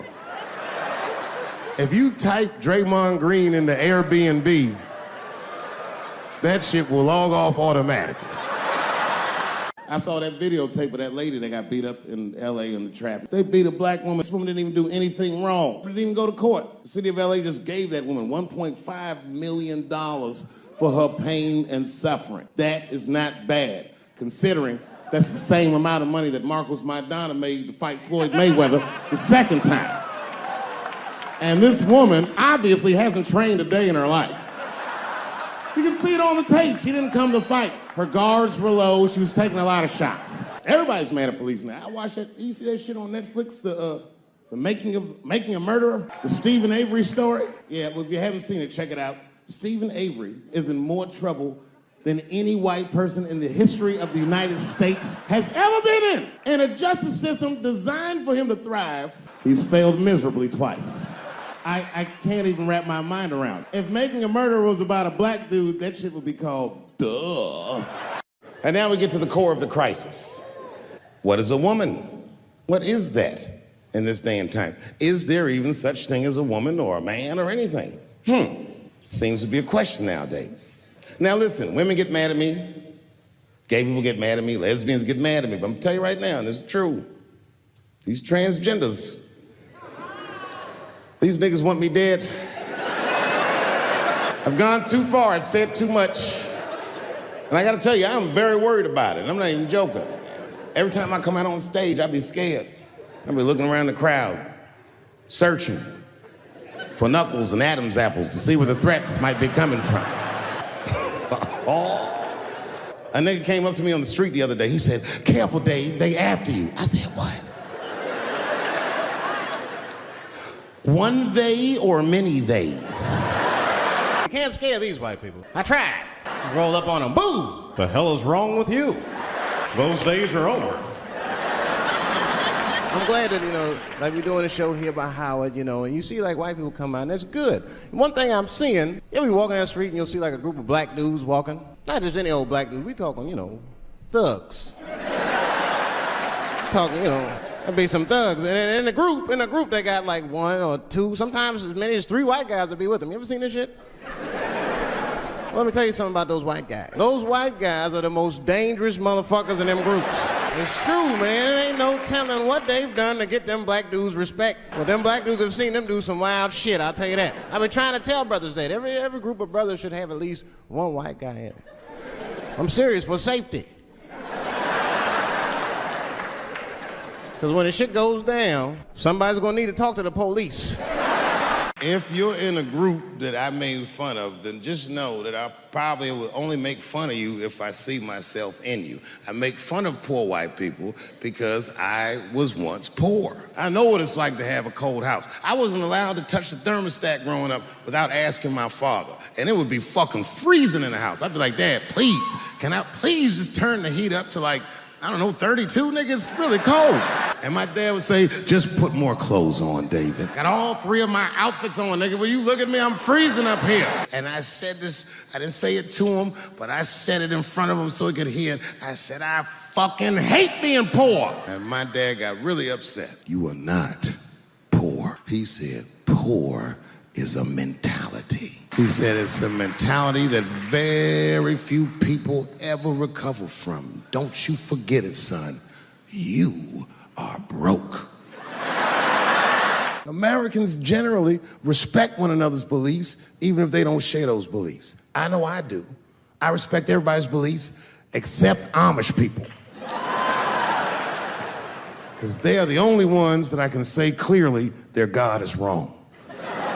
Speed limit is 75 miles an hour in Ohio, and one lane of traffic is blocked by a goddamn horse and buggy. Your God is ridiculous. All the Amish people around my way know me too. Not from television, obviously. They know me from the streets. Because when I see them horse and buggies, I'll pull the Porsche over and talk to them. Ezekiel. Ezekiel, are you sure that God doesn't want you to have any of this technology or this energy? Huh? Huh? I can't hear you, nigga. Let me turn this air conditioner off. What did you say? And sitting next to the bees, all the way in the back seat by themselves, looking out the window, that's the T's. Everybody in the car respects the T's, but everyone also resents the T's. It's not the T's fault, but everyone in the car just feels like the T's are making the trip take longer. Anything the T's say gets on everybody's nerves. And then the T's don't even say anything bad. They just be in the back talking to themselves. I'm hot. Shut up. Shut the fuck up, okay? Just roll the window down, you bitch. I don't know what you... What? Just said I was hot. Could you pull over at the next exit? I need to use the restroom. There is not a restroom for you for 4 states, nigga. Will you just shut the fuck up so we can get where we're going?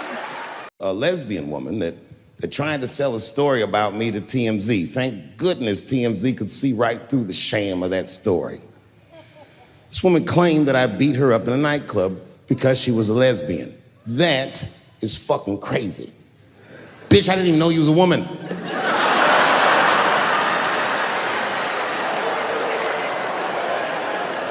Thank God TMZ didn't believe that. Because I did beat the shit out of her, I'm not gonna lie. It was her fault, I had no choice. I came in the club minding my own business, and a woman came up to me, she goes, oh my God, Dave Chappelle. And I was just being reciprocally nice. Hey, miss, how are you, blah, blah, blah. But not talk, nothing to it. And all of a sudden, this lesbian fellow stepped between us. Hey, nigga, that's my girl. I said, yo, my man, back up, like that. She said, I ain't backing up off shit, nigga, that's my girl. I said, bro, you're gonna have to give me 3 feet like this. She said, stop calling me a man, motherfucker. I'm a woman. I said, what?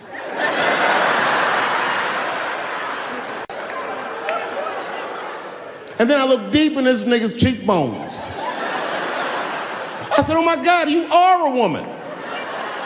It's just too much for me to even wrap my mind around. But I tell you what, I unballed my fist immediately, and I softened my posture so that she would know she's in no danger. I even changed the tone of my voice.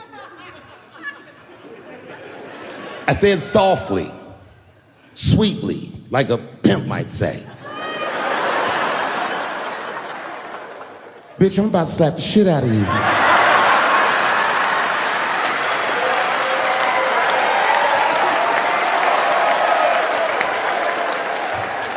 I shouldn't have done it. Oh, I wish I didn't say that. She dropped that foot back. Boop, she was in a perfect southpaw stance. Her shoulders were angled correctly. Her head movement was good. I said, oh no! This bitch boxes for real.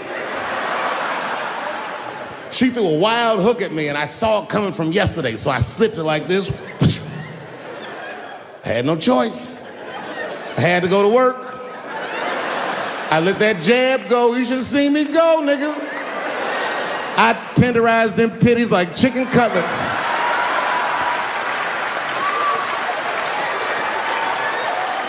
I whooped the toxic masculinity out of that bitch.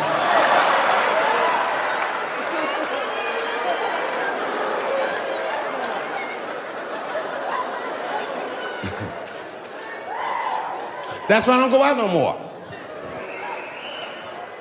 Just trying to chill. I'm just trying to live a peaceful life. That's why I live in Ohio. You know, I live in a little town in Ohio. It must be like 3,700 people, small hippie town. Culturally, it might feel like Ann Arbor to you. You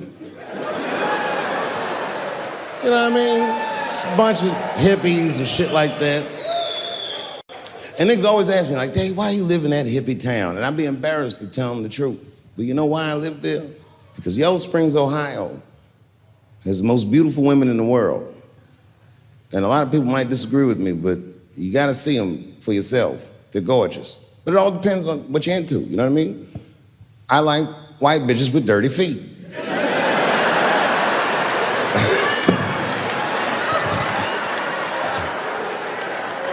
If I had a strip club in Yellow Springs, I would call that shit strippies. All naked hippies all the time. And I'd only hire girls with long titties and long vagina hair that looks like they slept on it. And I would keep a pile of dirt right next to the stage. I come like, bitch, get your feet in that dirt and get up there and give those people what they came to see. Chalk up, bitch.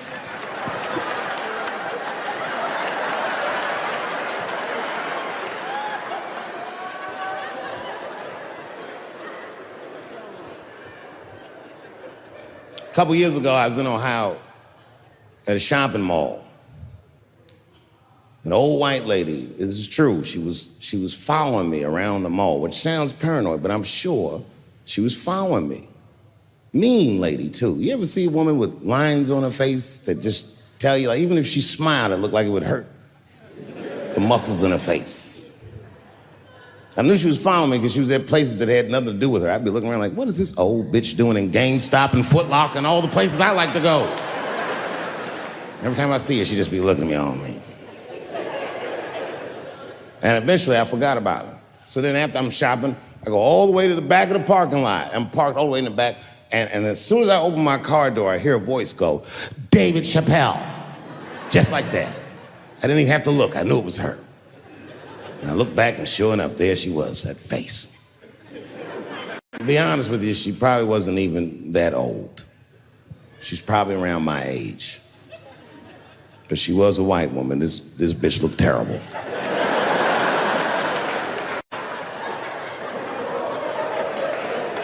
Going all the way. I kept my cool. I was nice. I said, hello, miss.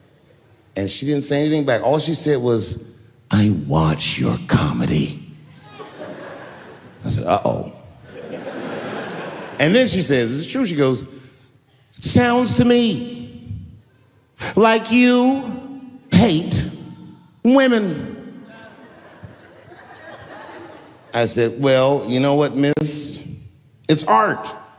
And you're free to interpret this art however you'd like. But I can tell you, as the maker of this art, that I don't believe that I feel that way. And she said, well, I think, and I said, shut up, bitch. Shut the fuck up. Before I kill you and put you in the trunk, ain't nobody around here.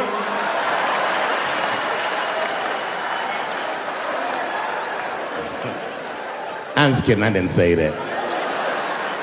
I felt that way, but that's not what I said. I was more clever than that. You know what I said? And this is exactly what I said. I said, Miss, before you finish that statement, let me ask you a question. Where'd you see me? Did you buy a ticket to a concert I did? I doubt that. Or maybe you watched one of my specials on Netflix. Or did I follow you to your car and do my act? She said, what? I said, keep it in the comment section, bitch, this is real life. Ta-ta!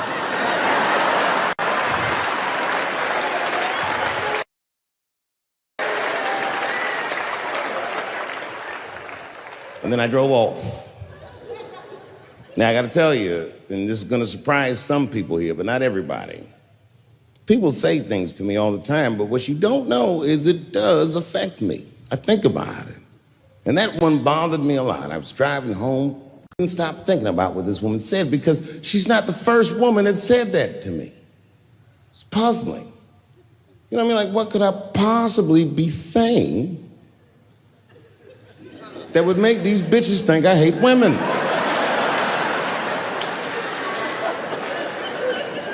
Couldn't figure it out. So you know what I did? I Googled the dictionary definition of a feminist just to make sure I was talking about the right thing. And do you know, sir, what the dictionary definition of a feminist is? I didn't either. Listen to this. Webster's defines a feminist as a human being, not a woman, a human being that believes in equal rights for women. I was shocked that that's what that meant. Because by that definition, I would consider myself a feminist. And I didn't even know that at the time.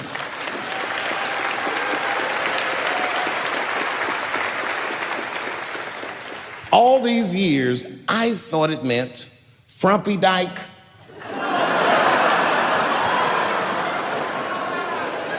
Well, that's who's always talking to be some chick in overalls. Men are trying to rape us. Ah, not you, bitch. We please.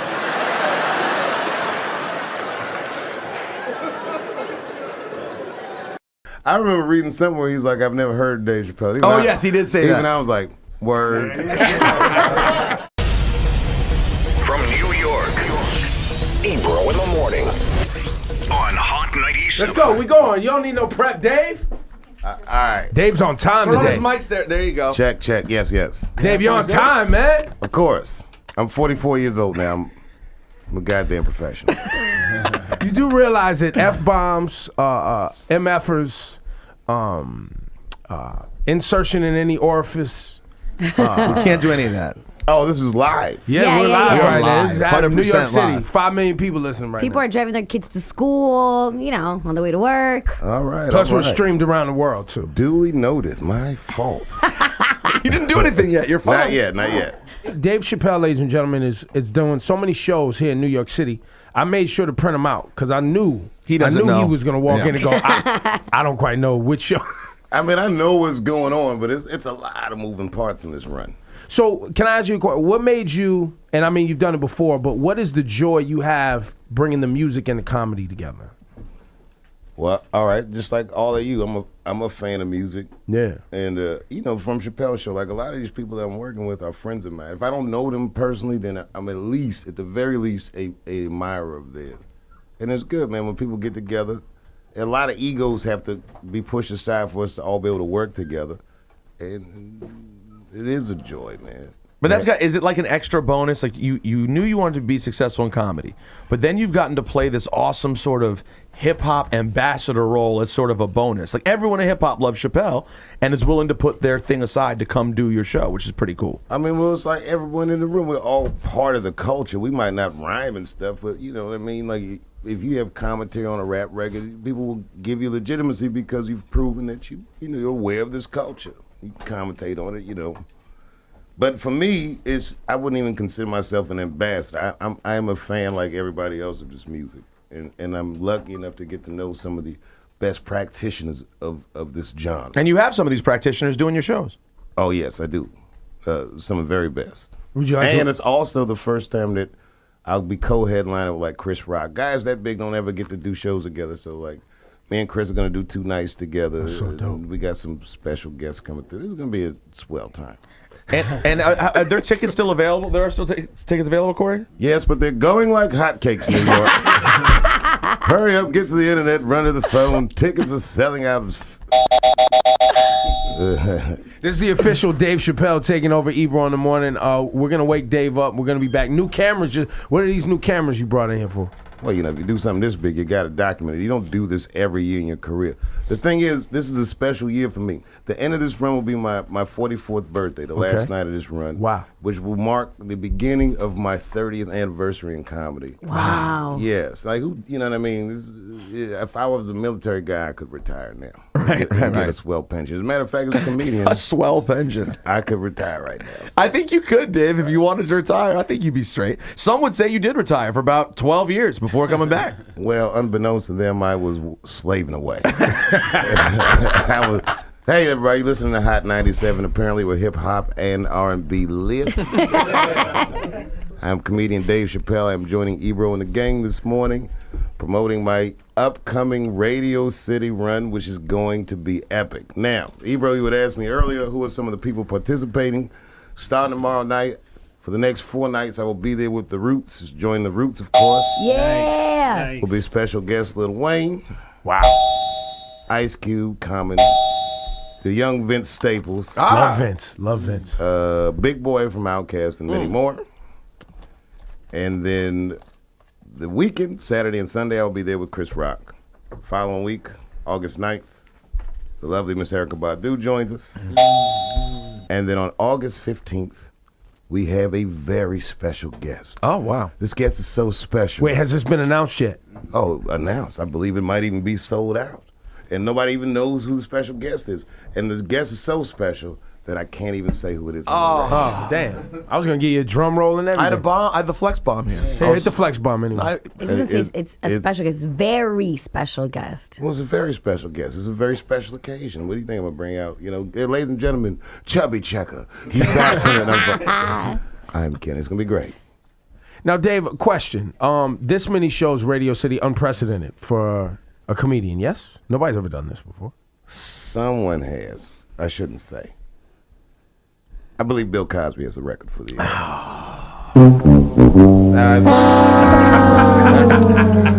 That's hilarious.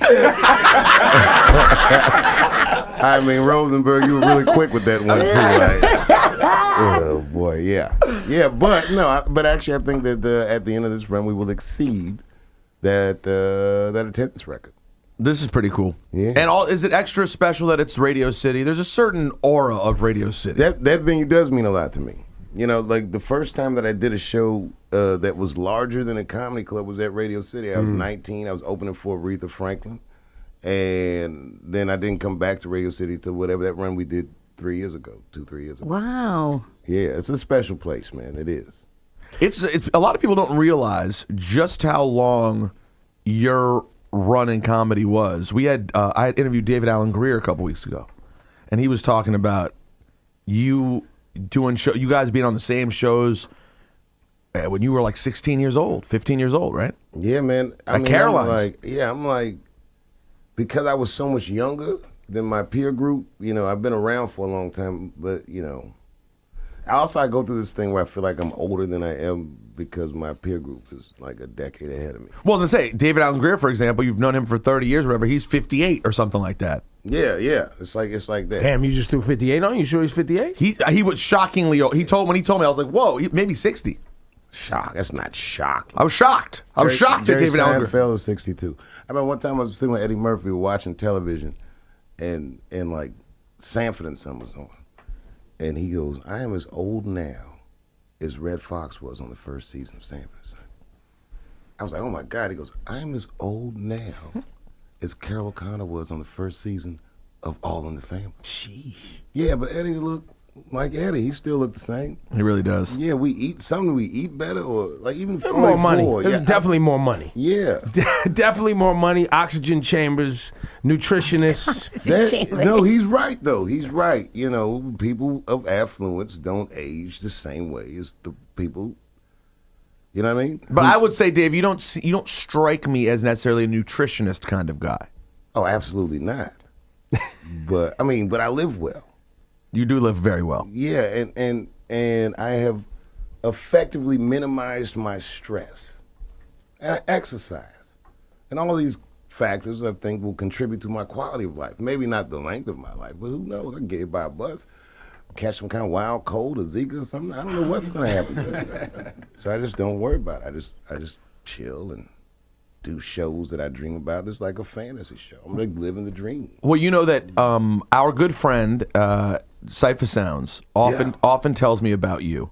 His favorite thing about being around you is that you live the ultimate life in that you do exactly what you want to do on the timeline you want to do it. Well, it sure looks that way. It really does.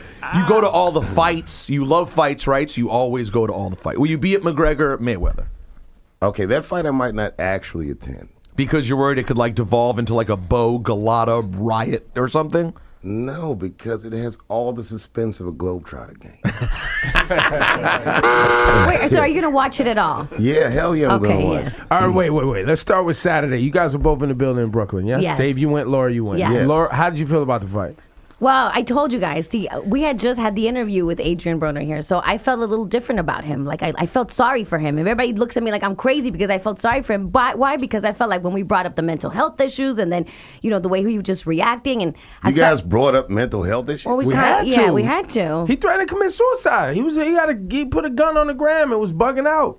Oh, I didn't know that. Keep Yeah, going. and I just kind of He felt like, bugged and he out. was talking about how so many people depend on him, and I feel like everybody's using him, and I don't know. I had this character in my head, okay? You guys went that deep on morning radio? When- With Adrian Broner. No, look. All the time. I thought people were driving their kids to school and all that. What about all that stuff? They gotta learn, man. They gotta so learn. when I was at the fight, I was feeling different. I didn't know that the whole entire Barclays Center hated him. Nobody was rooting for him, and he lost the entire fight. Well, I wouldn't say nobody was rooting It was for him. quiet in there, at least on my side. It was quiet because, the fight wasn't that eventful for a casual boxing fan. A real boxing fan is going to at least get caught up in the suspense of can these guys accomplish the things they're trying to accomplish within the parameters of a given round. But a casual boxing fan doesn't understand, like, why aren't they punching each other? At one point, Garcia was like, hit me, boom, boom, boom, boom. I did they not ju- hear him talking in there. Did you hear I Mike? read his lips. I saw him say, I did not see Mike in there talking. Hit me, I say. Rocky dialogue. Wait, so are you you're not interested, you're not particularly interested or excited by Mayweather McGregor? No, I didn't say that. I mean, it's exciting, but it's just like I'm not going to go and. Listen, man. Listen, Floyd Mayweather's probably training as we speak. Yes. And as he's training, do you know what Conor McGregor's doing? Learning how to box. right. So he can fight a guy that was born with boxing gloves on. Right. 10-ounce gloves. So it's just like, I just don't see how McGregor can do it. And in your situation, when you go to a fight, you sit in the most expensive seats in the house. And are they always comped when you get those seats? You sometimes have to pay, right? Of course, yeah. So you have to weigh, if you're going to buy the most expensive ticket, is it worth it to drop $70,000 to go watch this fiasco? Now, I will say about the McGregor-Mayweather fight that it's such a spectacle that in and of itself is worth seeing. That I feel like no matter what happens, Conor McGregor is a very big winner and talks himself into a lot of money. It's his first fight, and he gets to fight the very best. And I just feel like that's what the fight's going to look like. Yeah, I agree with you. Do you? We got a little bit weirded out when the racial overtones have gotten a little. You said it off the air earlier, but I'll say it. Boxing's racist and been racist a long time. I'm going with Floyd Mayweather just because he's black, not because I like him as a person. And I know he's a better fighter. I honestly, man, the racial overtone, for what I do, my ears are a lot less sensitive than most people's.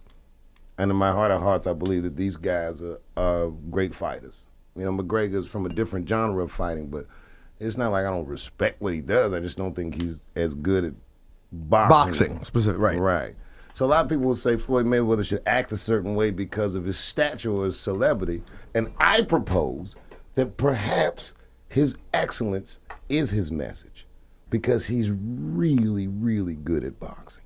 Like in that circle square, he might be one of the most competent people on earth. When he's doing what he actually does, he's great. And life is complicated. Everyone messes up in life, but can't everyone box that good?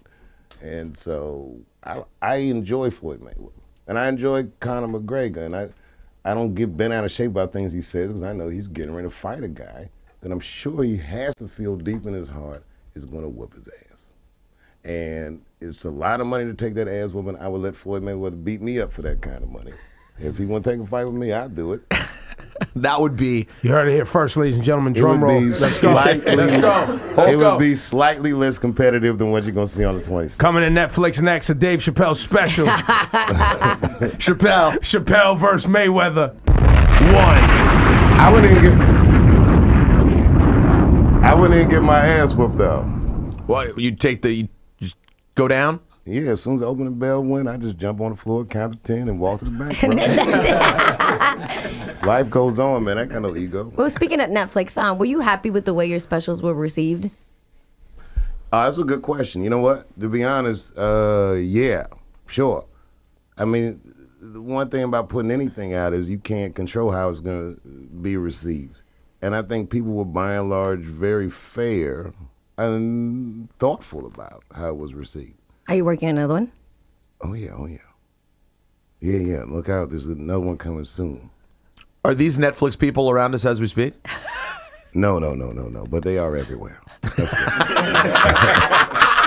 good. Dave, are you into the Jay-Z album? 444? Yes.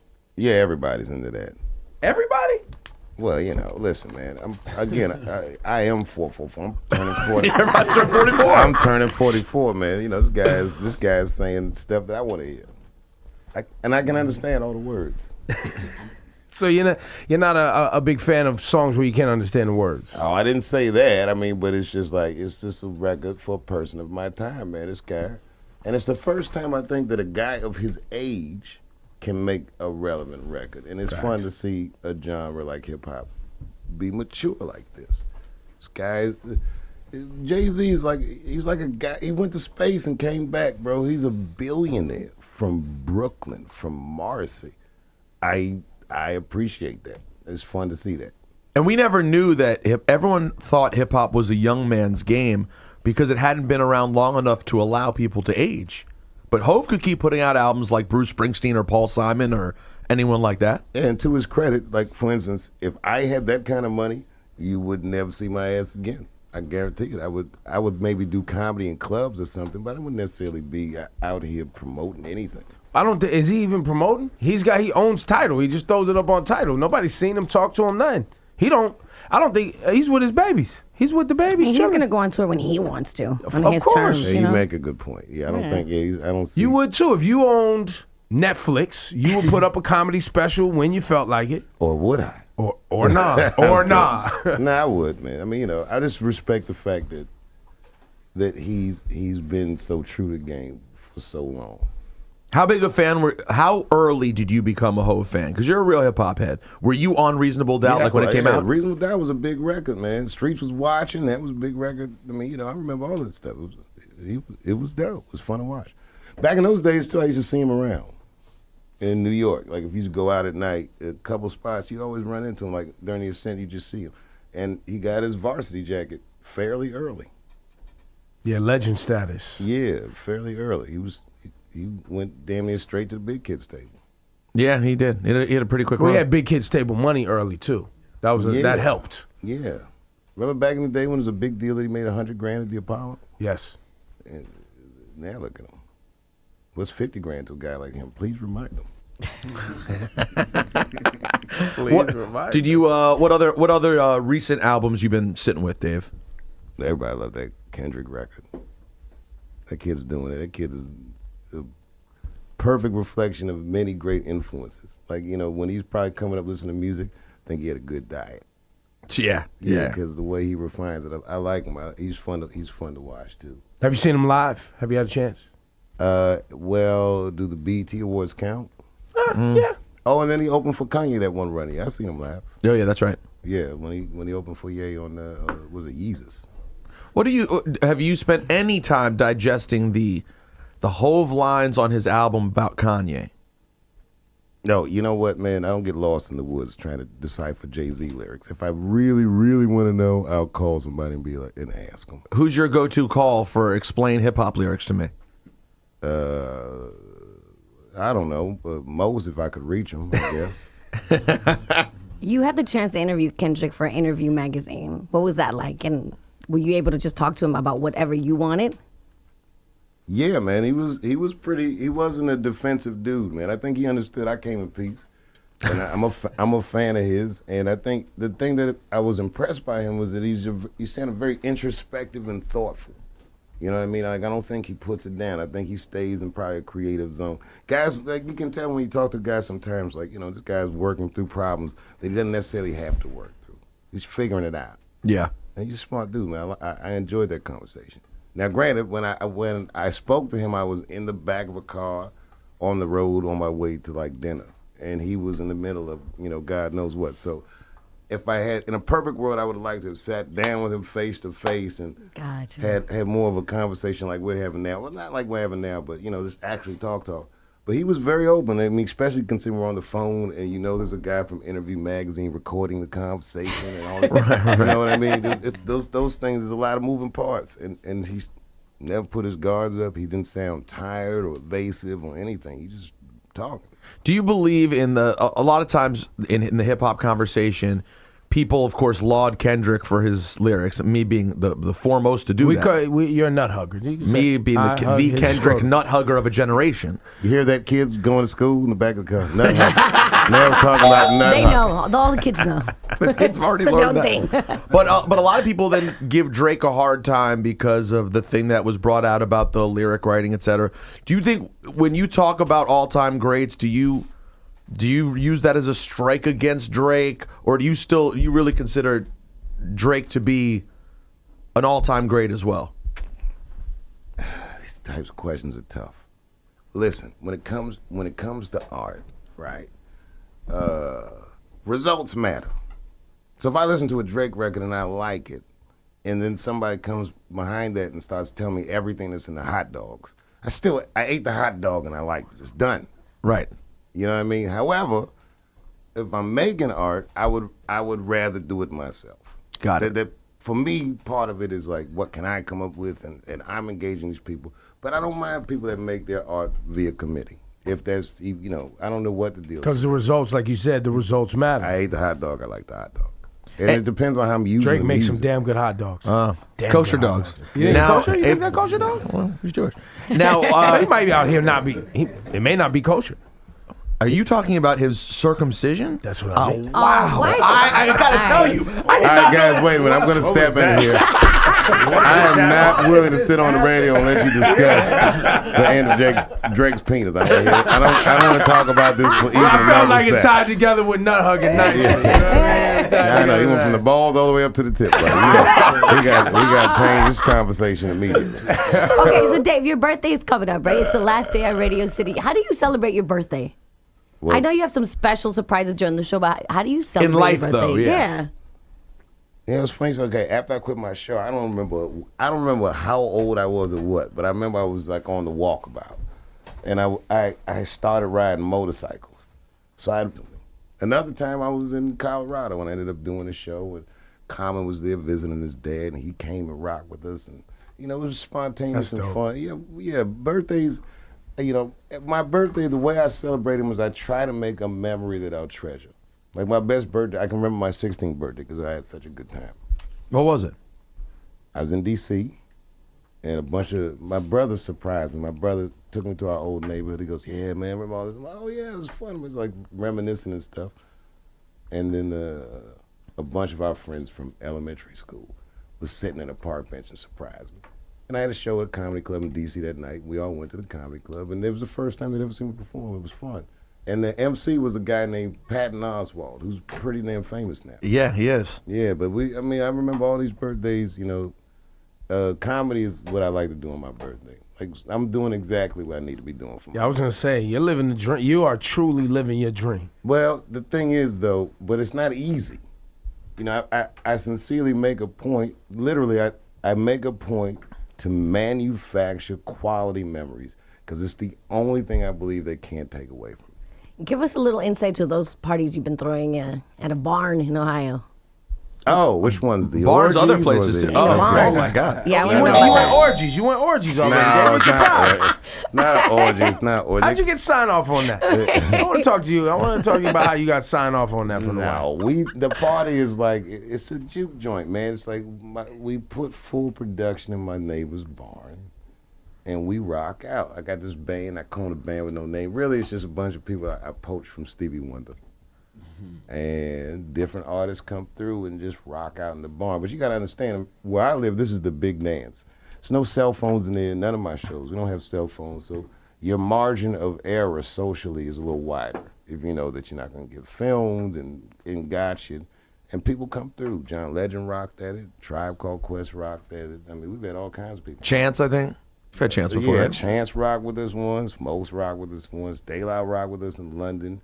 Ed Sheeran came by in London right after he'd done Wembley Stadium, man, and it came with us. We were in a little loft in London. We just rock out, and you get to see people do stuff that you wouldn't normally see them do. Big artists come. It's like there's no ego. I'm not paying anybody anything. People just do it. It's all love, man. We all just look out for Joe. It's a pivotal moment in our relationship right now, Dave Chappelle. Wow. You brought up Ed Sheeran, which made me think of Game of Thrones. Earlier on the show, I pissed a lot of people off who listened to the program because there's people like, I can't afford HBO, so I don't watch Game of Thrones. And I assaulted people's intellect. I said, look, if you don't watch Game of Thrones, intellectually, you and I are in a different place. And my place is better than yours. Wow. So I know what's coming next. Dave Chappelle, do you watch Game of Thrones? Them Thrones. Them Thrones. You watching them Thrones? Of course I do. Yes! But, Victory is mine. I did not see last night. Oh, That's okay. fine, that's fine, So that's no fine. spoilers. That's yes. fine. How Yo, many last night the Dragons. No,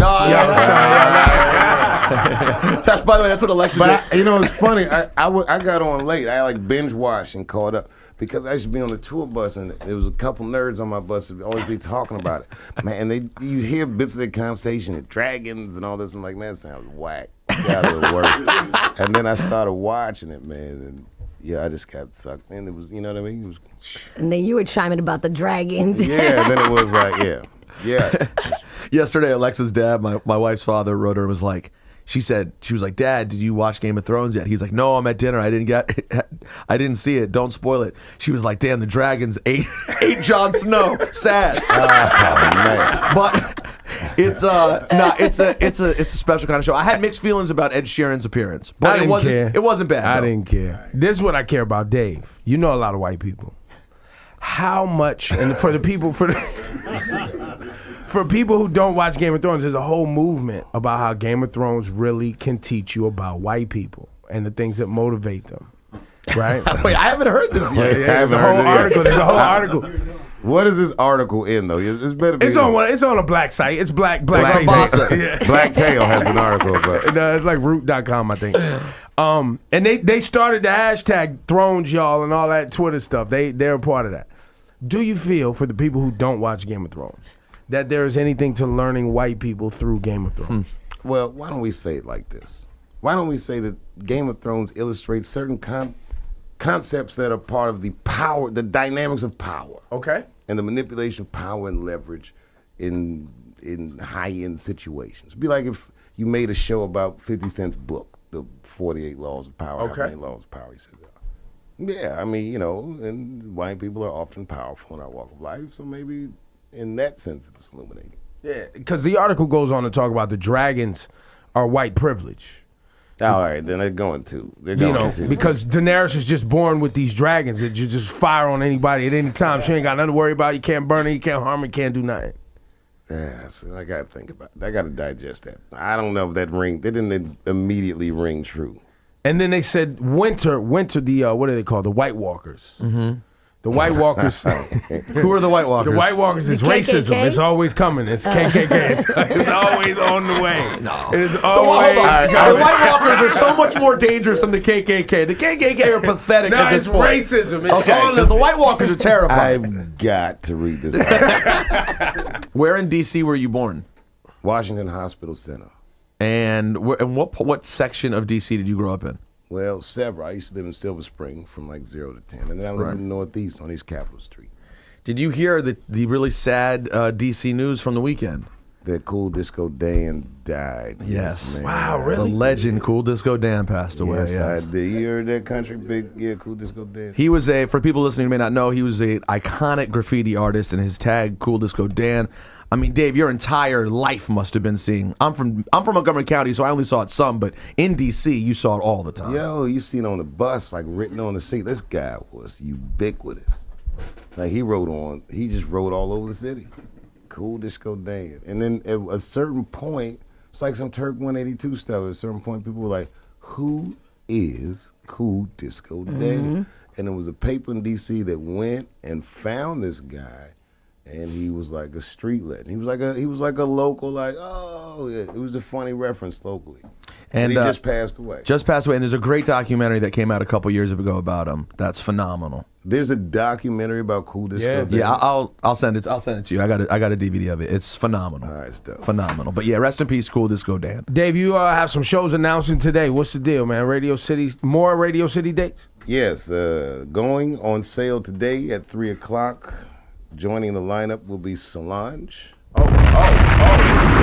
Yes. Wait a minute. Nobody's heard this before. No, this is breaking story. Oh, wait, hold up. Set him up. Yeah, you need this. Set him You up. need this. Gotta have the right Good thing. That's right. Solange going on sale today at 3 p.m. Also joining me at Radio City will be select members. 5 p.m., Dave. 5 p.m. 5 p.m. Excuse me. In the newsroom over there in the corner, they say 5 p.m. Correction. Okay, correction. We are going on sale with Solange's show at 5 p.m. And also joining me, select cast members from Saturday Night Live. Uh-oh. Leslie Jones, Michael Che, and Colin Jost will be joining me at Radio City. So please check your local ticket listings. I don't even know where do I tell people to look for this? Ticketmaster.com. At Ticketmaster. Boom. Ticketmaster.com. Of That's right. course. But of course. And all the shows, will there be more added after this, or is this the last? Well, like it's weird. Like some of these are sold out, man. But on August 17th, Chance the Rapper's joining me. August 18th, I'm co-hosting with the Daily Show's Trevor Noah, and then of course Donald Glover, aka. Hello, xin chào tất cả các bạn, chào mừng tất cả các bạn đã quay trở lại với kênh YouTube này nha. Ok.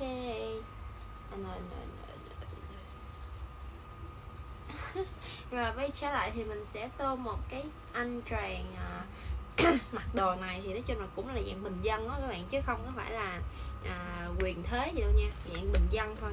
Cho nên là mình cũng sẽ tô mèo bình dân cho ảnh thôi nha các bạn. Đó, thì tóc anh này màu nâu nhưng không, mình sẽ cho một cái màu đen.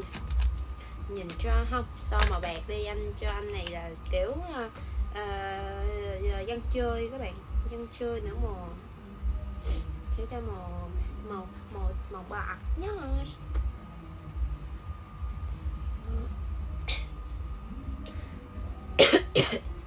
Sao tự nhiên cái cổ họng cứ mất ói hoài vậy ta? Thiệt cục kẹo vậy ta.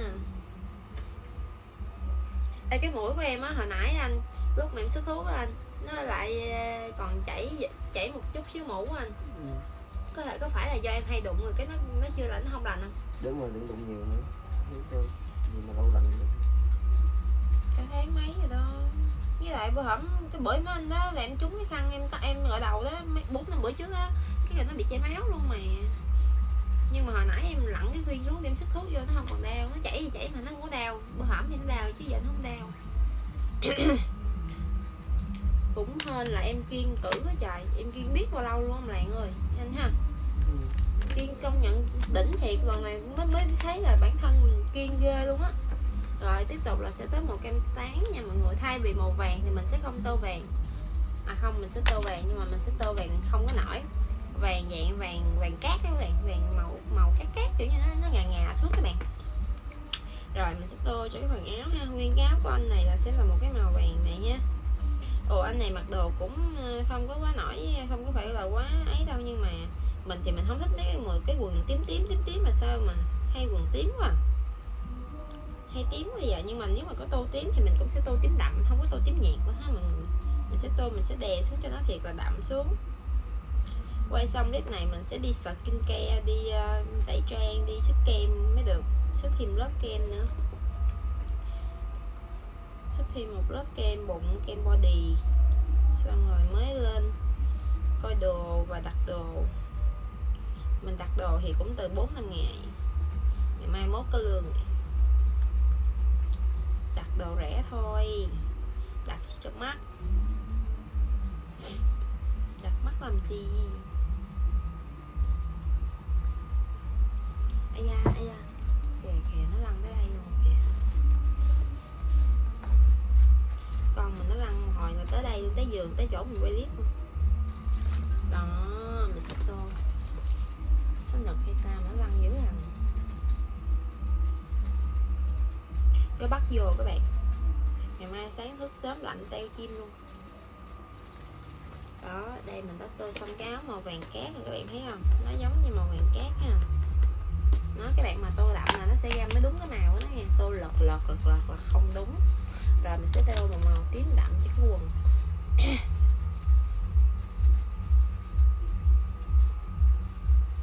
Con nó giật mình hay sao nè. Rồi mình sẽ tô màu tím. Tím thủy chung, tím mộng mơ. Cái màu tím này thấy giống nè. Mọi người nhìn một đường thôi mọi người thấy giống không? Không, ánh đèn dạ mọi người nhìn thấy chắc là vẫn là khác đó, nhưng mà nếu mà mình nhìn ở bên ngoài nha là nó giống mọi người, nó tương đối giống với cái màu mẫu đó mọi người. Tím mộng mơ, tím thủy chung.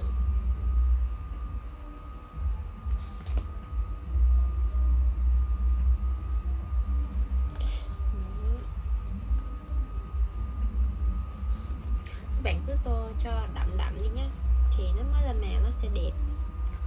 Mỏi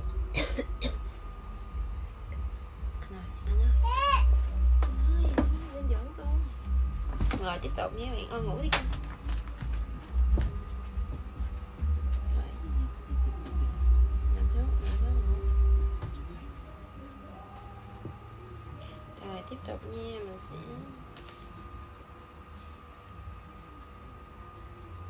đừng có hát đi dỗ cái tích nó rồi. Rồi xong rồi sau đó mình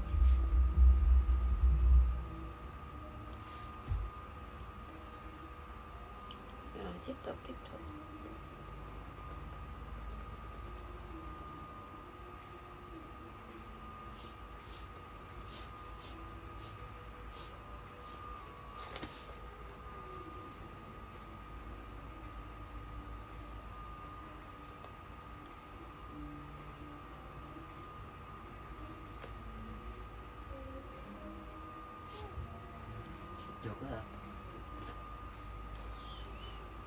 ấy mấy và cắt bình sữa cho nó uống để cho nó ngủ lại, nhanh lên để nó thức luôn, cắt bình sữa cho nó đi.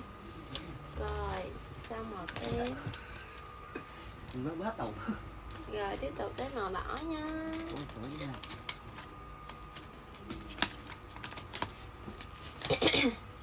Chuột đó. Màu đỏ cho cái phần này. Chuột đâu? Chuột chết rồi. Chuột ơi, chuột. Ngoại em chơi sương ngủ chuột ơi. Rồi màu đỏ mình sẽ tô đậm nha mọi người nha. Chuột không chơi sương ngủ à? Xuống đây, xuống đây, xuống đây.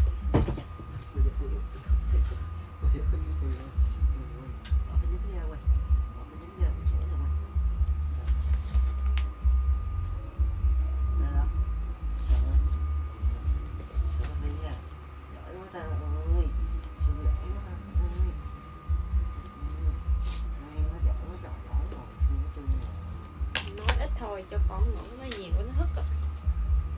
Thì rồi cái đầu ổng sẽ là một cái màu nâu đậm nhưng không đậm lắm đâu, nhưng mà mình sẽ tô, mình sẽ đè màu cho nó đậm ha.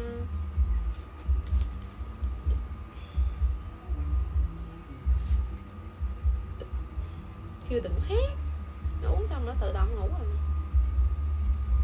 Hát nó thích rồi tao quýnh mày.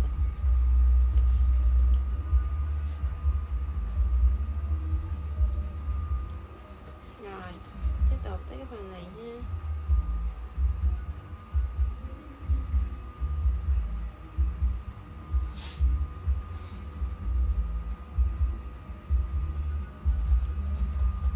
Mai nhắc con bế con cù nha chàng. Chiếc xe con cù không thôi về bến có cái gì chó chơi. Ông bà ngoại ngày mai làm hàng gạo. Để chị bà để xe điều khiển vô chưa? Rồi để xe điều khiển cho con cặp trước rồi em sao quên. Với lại máy xay rồi bàn chải đánh răng của nó. Xuống cái bàn chải đánh răng đó. Sáng nào em cũng bắt nhe răng em đánh đó. Rồi ngày mai sáng thức em lau mình chứ không có tắm nữa, sáng lạnh lắm, lau mà nước nóng xong rồi cái tha phấn này kia nọ. Tha phấn rồi xong rồi bỏ mấy cái đó vào trong cái bị đó là xong. Ok thì video này đến đây là kết thúc các bạn. Hẹn gặp tất cả các bạn ở những video lần sau nha. Bye bye.